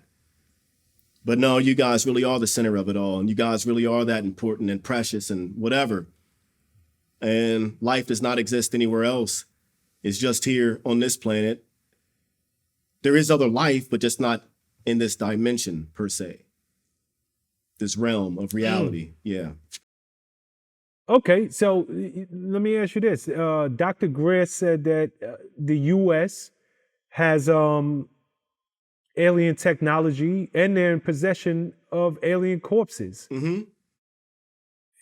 Given the fact that you don't exclusively buy into the whole alien thing like you once did, Mm-hmm. do you think that he has any credibility in saying that, look, the U.S. actually has technology Oh, yeah. that is not of Earth? I believe that. I believe we might have technology or be in possession of something that is not from Earth. And not from Earth doesn't mean it may have been from Mars or Venus. Not from Earth, just from not this realm, this universe or whatnot. And the alien bodies and beings, I mean, I hope we're not talking about the one that they have in Mexico, the paper mache one looking thing. But if that's the case, I don't know. What'd you think about those corpses in Mexico? My first thought was, why is there still dirt on them from the presentation? Why is there still dirt falling off of them? My second thought was their nose. Most dead things, when they die, their nose goes away. There's no bone in the nose. Yeah, It's just a hole. So I was wondering why they still have, a nose and why they were still dirty. If they are real, I mean, if we are in possession of stuff like that, I don't think, and maybe we're asking the wrong questions to the committees maybe they're not from this universe, this what we perceive to be reality. They're not even from that. They're an entirely different thing, and we're in possession of it, but we're just asking for little green men from planet Venus or Mars or wherever, as opposed to, I don't know. I don't even know how to break down dimensions or even how many there are. I think there's supposed to be like 10 or something. I don't know. But maybe they're not just from this reality. We might be in possession of it. Maybe that's why their technology is so far advanced, and the things that make up alien technology you can't find in this universe because it's not, we don't have those same elements here. The laws of physics don't, or maybe, I don't know. I don't know. That's a tough one, but I just don't believe everything he says, everything. I believe a lot of it, but just not everything, Like he must have had a majestic 12, like security top secret clearance, but I don't know. I've seen stuff too. I don't think it was alien technology, most of it. I think some of the stuff that I've seen while overseas were advanced equipment that hasn't been released yet. But I've seen stuff outside of the military where I'm like, that was weird. Just weird stuff in the sky, flashing lights, weird lights that disappear, go real fast and stop. I don't know. I've seen stuff like that. I have never seen. You've personally seen. Yeah, I have it on my phone. I have it, like, no joke. I have pictures on my. Nick. I'm gonna text you. No joke. Short story. Me and my son and my wife were out walking. I swear on it. I promise you, we were walking and it looked like a mini sun, like a ball of fire but it wasn't on fire. It was just like illuminated, real bright, very, very bright, like a ball of light from my perspective. My wife said that she said it looked like a chariot on fire, but it was not that high up. It was maybe about 300 feet off the ground. And the way it was moving, and when it shot off and disappeared, like it just folded in on it. So it was weird. I'm not kidding. I'll send you pictures. My son saw it. How big would you say it is? It was about like Volkswagen, so like a small Volkswagen car, but a ball, like a perfect sphere that looked like. Did it have any sound? No sound, no nothing at all. I have that on camera. Then I have another one where it was 3 lights. I'll send it to you. They popped up and they would disappear. And like, it was a weird formation they were doing. It was weird. It lasted for about 2 minutes and it was it. I'll send you pictures of it. And it's no joke, like a ball. Yeah, I got to see this. Yeah. I got to see this when we're done with this conversation. I might be tripping, but it's on. I'll send it to you. I'll post it up on Twitter too. I've always felt like cautious of posting up UFO stuff because I don't know the stigma that comes along with it. But I don't think it's aliens. I think it's something else from, I don't know, could be about that time. I don't know. Okay, I'll look forward to these pictures and videos. It's just a ball of light. I have no like flying saucer disc with window. I have none of that. I've never seen anything like that. No windows, no just balls of light. That's it. Okay. It might be my TBI. Fair I enough. don't know.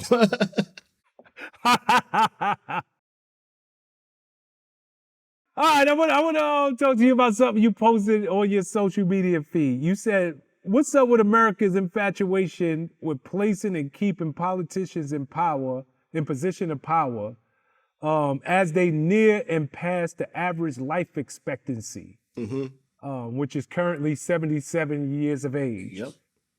Clearly, I know where that comes from, but what was you thinking when you posted that? What was I thinking? Yeah. I was probably high. No. I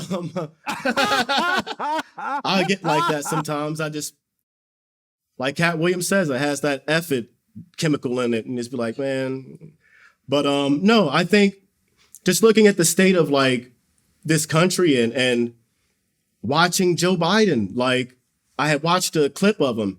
I think he was walking up some stairs at one point, and then I saw another clip of him like sleeping at a meeting, and it was just like it's what you expect. My granddad is in his 90s, late 90s, but I mean, he doesn't sleep that much.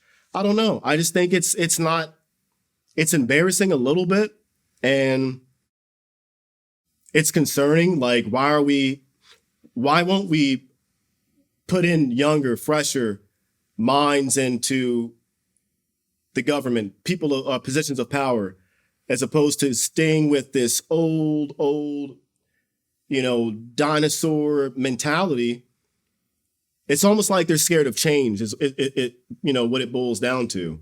At some point there has to be out with the old, in with the new, and we keep hiring the old, never the new.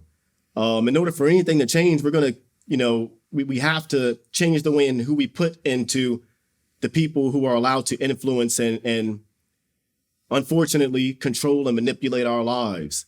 Hopefully for the better. I think it's weird that we even have that in the first place, that we're so spiritually, morally corrupt that we need people to govern us, to tell us what to do. Govern me harder, daddy. It's like, I don't want to be governed. Why do we need that? I don't need another grown man or old man to tell me, don't forget to do this and do this and do this and do this. Like, as a society, we have all these people we vote in and institutions we, vote people into, only to do what? And it's just to control our lives. Like we need that. If you think about it, like, we actually need that. We need people to govern us. That's sad. That's sad that we need governance. We won't take care of our own. We need people to tell us what to do, how to act, and have more people to make more laws and more rules and regulations to, how we function in society and live our lives. And it's just weird to me that we beg and vote and plead and cry for people to govern us. It's the weirdest thing to me. I don't know. Wow.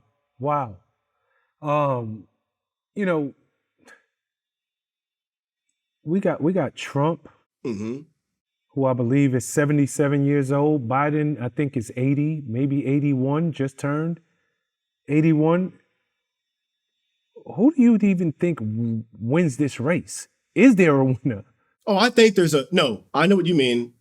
Do I think there's a winner? I mean, gas was like $1 something when Trump was in. I don't know. I don't think the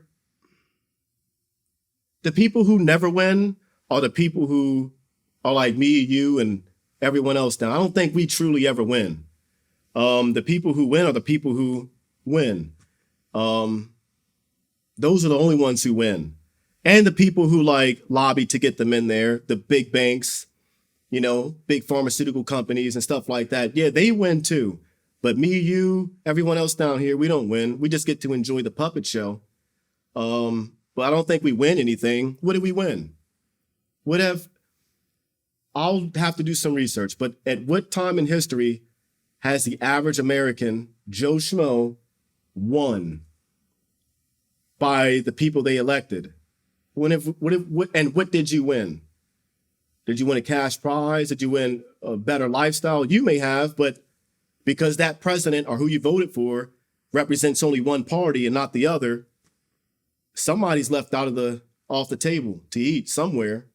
Someone's always going to be left off the table because it's always divided between two. You got left and right, blue and red. Politicians are no different than the Bloods and the Crips. No different. They're the same entity. Just one wears a suit. Damn. Same colors. That's a hard statement. Yeah, same colors. Same colors. You got the red and the blue with a little white. Yep. But yeah. Just one wears a suit. So I think the winner, who I think's gonna win, will be Trump. That's just because Joe Biden's like 80 something, like you said, 81 years old. I mean, but just overall, do you think both of them are just too old? I think both of them are way too old. Like I said, my granddad is in his 90s. and I've known of him and talked to him when he was in his 80s. I just don't see, and don't get me wrong, my grandfather's a very smart man, but I would not trust my granddad to run the country. I love my granddad. I love my grandparents. I wouldn't trust my dad's in his 60s. Sorry, Dad. I don't think I would.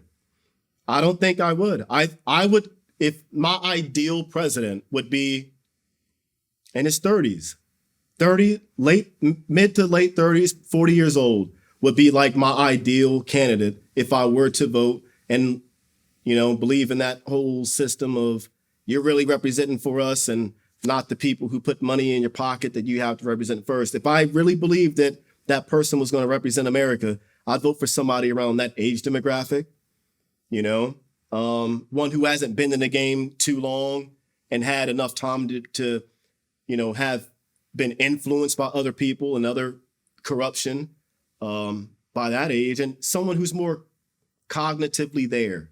And that's nothing against my elders. It's just the nature of humanity, of who we are. The older you get, you decline mentally. I watched my grandmother recently. She just died from, severe Alzheimer's. It's just the nature of the beast, I think. You get older, your body declines, your mind is like the last thing to go. I would vote for somebody who was probably in their 30s or 40s, though. I'd vote for me.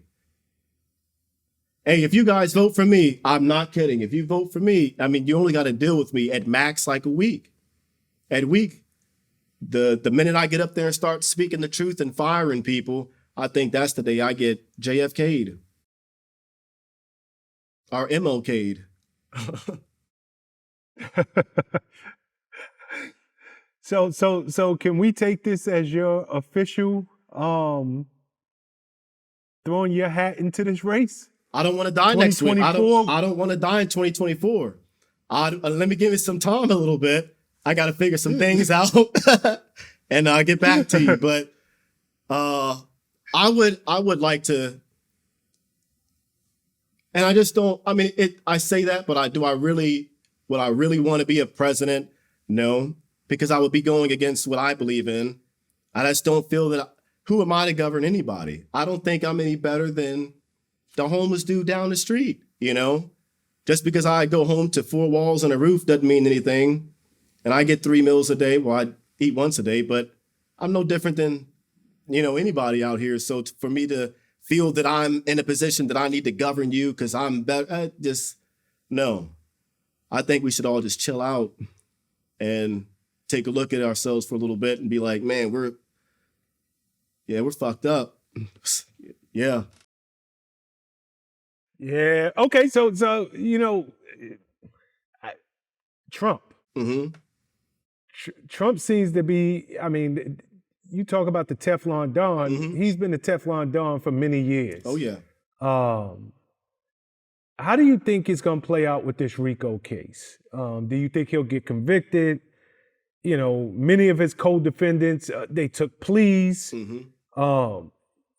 What is your thoughts on the Capitol building attack? 4 years ago. My honest opinion, I don't even know if I'm gonna. So like 2 years ago, we'll say 2 years ago, I took mushrooms, right? And I had crazy experience. My first time ever doing psychedelics for treatment of PTSD and X, Y, and Z. But I learned a lot and I looked at how things are presented to me way differently. And I'm skeptical about everything I see and watch on the news and TV. In my opinion, I think it's bread and circus. It's a bread and circus act. It's just something to keep us busy. Do I honestly believe they're really going for this stuff? Or do I think it's one big sitcom for ratings? Because at the end of the day, it's all about money. If they really wanted to get someone, I think they would. I think this is a way to potentially, for people who vote, maybe make them look at him in a bad light because, oh, he's a criminal now and he's got a young thug case and, RICO case or whatnot. I mean, it could be that, or just, I mean, ever since the dude was president, it's when I used to watch the news a little bit, it was like every day you turn it on, it was Trump, Trump, Trump, Trump, Trump, Trump. I got tired of it. It's just like this dude cannot be. Is he is he the Teflon Don or the Kevlar Don? I mean, dude's just untouchable. Do I believe it? All the stuff and all the accusations? No, it's politics. It's polytricks. It's all one big lie. None of it's real. I don't believe any of it. I think the stuff that we see is a very trickled down version of the actual truth of what's going on behind the scenes. And someone with that much money, as we know, like, isn't going to jail, can't go to jail. They have too much. They're worth too much. They know too much. I don't know. Is Epstein's wife, or not wife, that chick is she in jail? Yeah, she's locked up. She's locked up. We'll see how long that lasts. But yeah, I don't know. I think that people like Donald Trump and stuff, I don't think that they get reprimanded like that once you become president. I don't know. The whole January 6th thing, it's like, I don't know. I saw some videos that made me think and question some stuff. Doors being open, gates being open, and I don't know. It's unfortunate someone got shot, but I look at violence and stuff differently. I don't know. I look at it differently. Like, that stuff doesn't really seem like a big deal to me. Like, oh no, they tried to do X, Y. I don't know. My perception. I mean, but that woman, Ashley Babbitt, I think was her name. She was killed for trying to climb over that barricaded door. Okay. Yeah. They said it was a justified killing. But it's unfortunate somebody lost their life in that incident. So, I look at it like, I know you're no stranger to violence. Yeah. Hey, the cold side of me would say it is what it is, but I'm not going to go there. I'll be who I'm trying to be and look at it from a different light.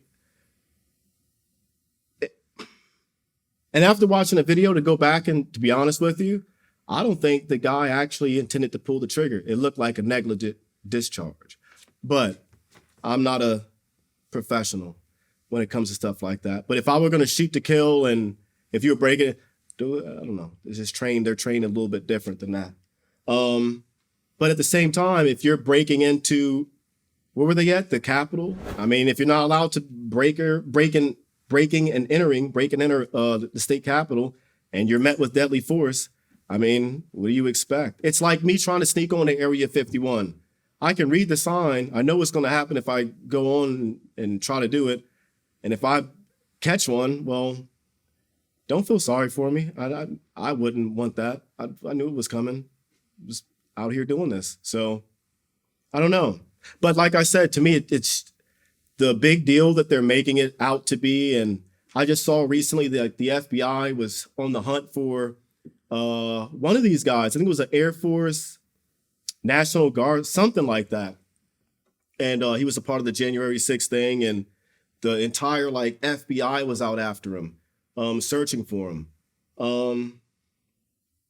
I don't know. I think I just look at things a little bit differently. And I don't think that, in my eyes, I think it was played up and chalked up to be way bigger than what they presented it to be. I think the media had a lot to do to influence and persuade a lot of people's opinions and mindsets on how bad it actually was.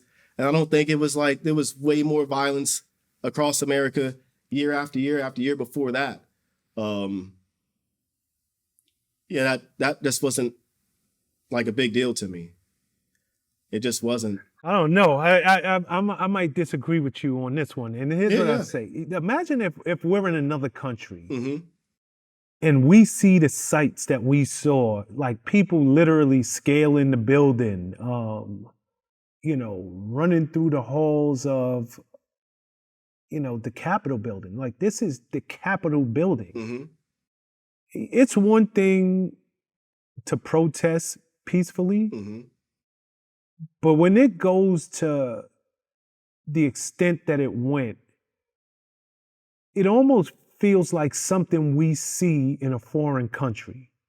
It just so happened that it was in America's capital. Mm-hmm. You know, but while we're here, what is your thoughts on gun control? And who in 2023 do you think should be allowed to even carry or own a gun? My thoughts on gun control was the first one. Yep. My thoughts on gun control: use two hands, take a deep breath, and don't let the recoil hit you too much. That's how you control a gun. Real gun, no, but it's impossible. There's more guns in America than there are people. It would be impossible to get rid of every single gun off the street. And even if you did, let's say like the UK, shankings and stabbings would increase tenfold. And then we got to worry about being stabbed, a mass stabbing, like it has happened in the past in the UK, mass stabbings and stuff like that. But people are always going to find a way to conduct violence. And if you take away the ability to, let's say, if we say guns are the main contributor to mass killings in America. So, okay, let's say if we take all the guns away, who's going to be the next Timothy McVeigh? It doesn't take much. If somebody wants to take out a bunch of people, it's not much. It doesn't take much, but a Home Depot stop to make something. They can take out way more people than a 30-round magazine could.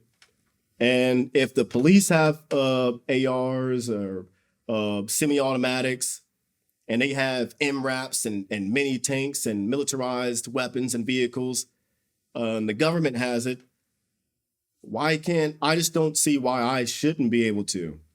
Because the black market's going to always exist. Criminals are always going to find a way to steal, get whatever they want. I just don't want to be at a disadvantage. And if we're going to take everything away, take it all away. I don't want to see the cops have them.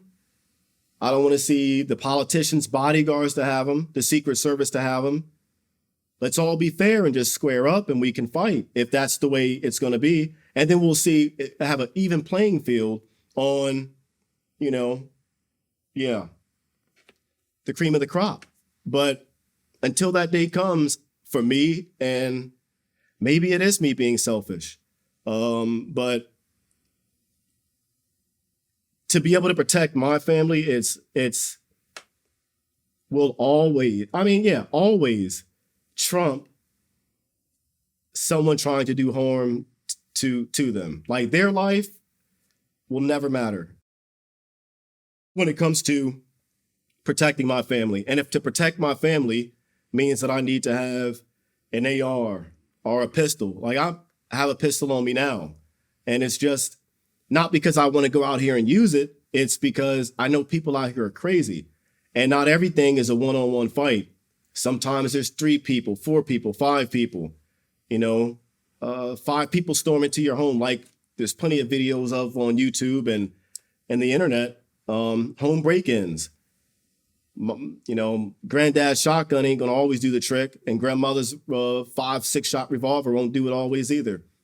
But in my case, me having the ability to have 30 rounds, 15 rounds plus, I'll probably walk out on top every time.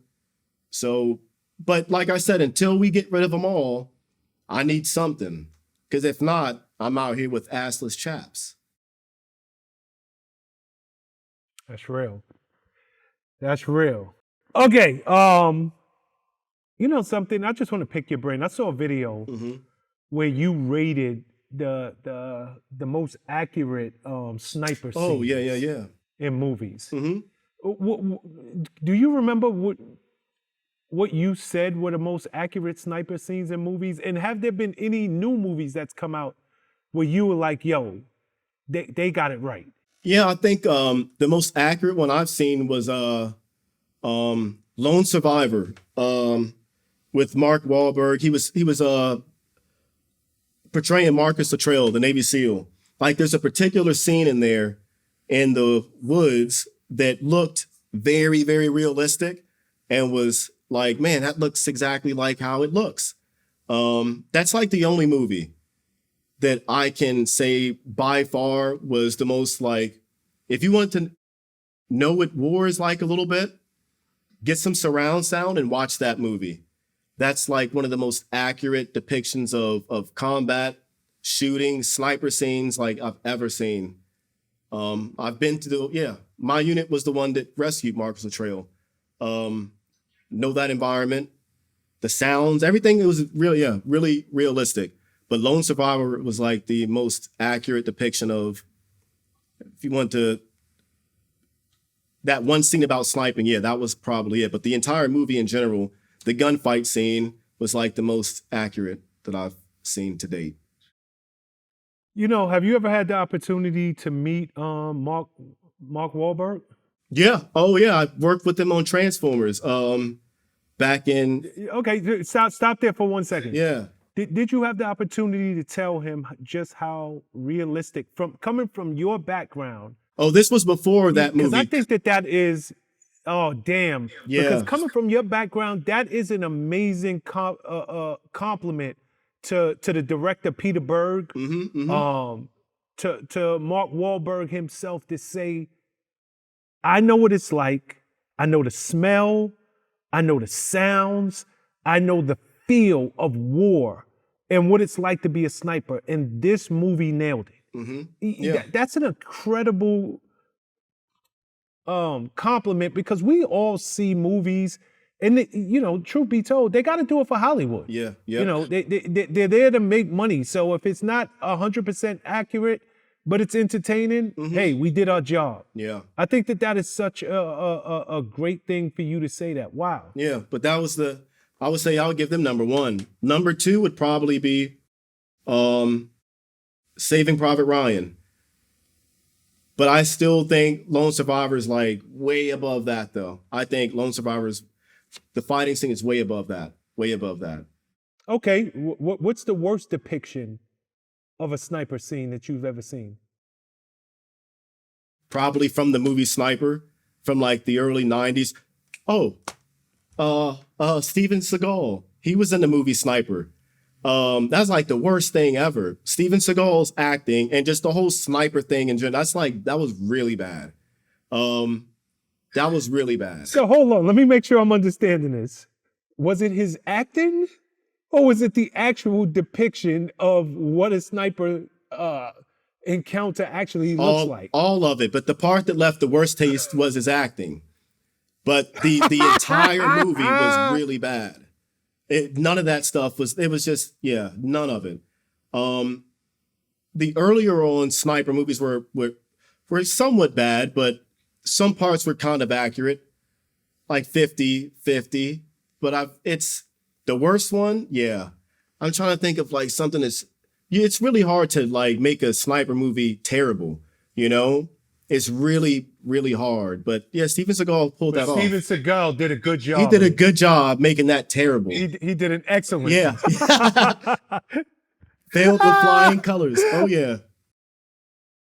Okay, so by any chance, do you play video games? All the time. Oh, yeah. All the time.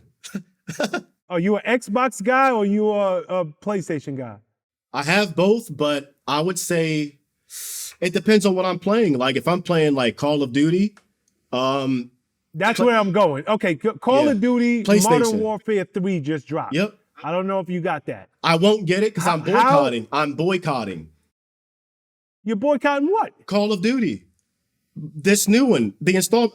I've been playing Call of Duty since the first one. The very first one. When I was overseas after a mission, I'd come in the room, we'd play Call of Duty. Call of Duty, like I've played them all. I play online now and like against other players, but it's just too many cheaters on there. You're supposed to be banned and there's like a way you can report cheaters, but it's just so full of like, you know, bad gamers and stuff like that. The experience kind of like put a bad taste in my. I still play it like I played it last night. And I'm probably going to play it, not going to lie, when I get home. But I'm not going to buy the new one, though. It's just, yeah, I've been with that game since before I was old enough to even join the military. I was playing SOCOM before that. Really? Okay. So how accurate are those rifles in those games? Oh my, no, not one bit, not one bit, no. Like, it's funny. No? It's funny. I was, a couple of days ago, I have a Barrett 50 cal magazine for a Barrett 50 cal sniper rifle. And it's a stout, very stout magazine, but the gun itself weighs like over 30 pounds. And the way people run around with like all this stuff in video games, that's just highly inaccurate. But the gun accuracy, it's also like way off. M16s and, yeah, they're way off. The recoil is off somewhat. They look really good. The sounds are really good. They're almost accurate. They're like really, really close. But as far as like how they perform shooting, no. Like half those guns don't work they work that way, but they're not as accurate as they are in the video games. And some of them jam way more than others. And others, it's like, well, you have to clean this one way more than the other one. And this one takes a little bit more finesse. So it's different. It's way different. Way different. I do have my favorite, but... Okay. What's your favorite? What's that? What's your favorite? I like the AK. It's a AK-47 depiction in the video game. I like AK-47s in real life, but not for their accuracy because they're horrible. I just like them for their durability. My home protection rifle is an M4, AR-15 with all the lights and bells and whistles and stuff. But that's like my go-to accurate, if I wanted to get accurate, semi-automatic rifle. Then I have my sniper rifles to get accurate out to, half mile. But I like the AK-47 in the video game. That's it. I would not like take it to combat and this is my go-to rifle. No, I would bring one. I have a few of them, but they just sit underneath the, bunch of dust right now, collecting dust. And I don't really think too much of them, except for when it's time to play the video game. Got you. Okay, before I let you up out of here, we got a question from one of VladTV's YouTube members, Rob Stifler. Rob asks, if you could change 3 things in the military, what would they be? How many things? 3. 3 things. What would I change in the military? Oh, wow. That's a good question. In the military? What would I change in the military? Wow. 3 of them. 3 things. I think the first thing I would change is combat MOSs should not be treated a certain way. They have to be treated a certain way. They can't be treated like everybody else does. They have to be treated differently. And that different way may not be PC in today's society, but it has to be that way. And standards. I don't think standards should ever be allowed to drop and altered and facilitate someone else because we want to, prime example, Ranger School, the first female to go through, the females that went through Ranger School. Not going to go too much into it, but yeah, when standards are changed and altered, it defeats the whole purpose of why that program was started to begin with. I wouldn't change standards. I'd make combat MOSs a little bit more what they need to be, less PC. And the third thing I would change is mental health. I would change that. I would focus more on advocating for mental health. Not to be criticized or, shunned for seeking mental help within the military. I think it should be advocated for more. More focus on that. Like the amount of time it takes to train up to kill someone really, really good. Well, you can't really kill someone really, really good. Killing is killing, just the ways you go about it. But I think that I would change up, how we address the shutoff valve to it, because the military only trains you up to do that specific task. And once they're done, you get your DD-214 and you're on your way out the door. But I think there has to be a little bit more time invested into, okay, how to shut this switch off. And if you having issues doing it or having the after effects of things that have happened to you in combat, maybe mentally or physically, you should have a little bit more of an ease of an access to be able to get to those means to help you out. Needs to, better facilitating that. As far as the military, that's a tough question. I don't know if there's really anything that sticks out so much. Better food. I could say that. Food sucks. Get us some better food. Better food. Yeah. And better food, but in all seriousness, it's having the programs and the personnel in place to advocate and help veterans and military personnel who are going through stuff and who have done stuff, whether they think they're going through it or not. At the time, it may not feel like it, but 10 years after the fact, you're finding yourself waking up from a cold sweat because you had a weird dream that, of some stuff you did back when you were in your 20s. And then, you're left to find those means for yourself. And 9 times out of 10, well, it seems that way, it resorts to people taking their own lives or trying to find a solution in the bottom of a bottle, which is just taking your life just slower. That's what we're doing anyways, though. We're all dying just slowly. So, hey, teach their own. But I think advocating for mental health would be it. Yeah. I love that. That's what I was going to say. I really do love that third answer. The third thing that you would change in the military is no shame, because there really isn't any shame in seeking help for your mental health. At all. But with that being said, Nick, this was my pleasure, brother. I always love our conversations. I'm so happy we got to do it again and can't wait till the next time. Always, brother. I appreciate it so much. Absolutely, my brother. Peace and love. Enjoy your Veterans Day. And I guess I'll see you the next go round. Will do.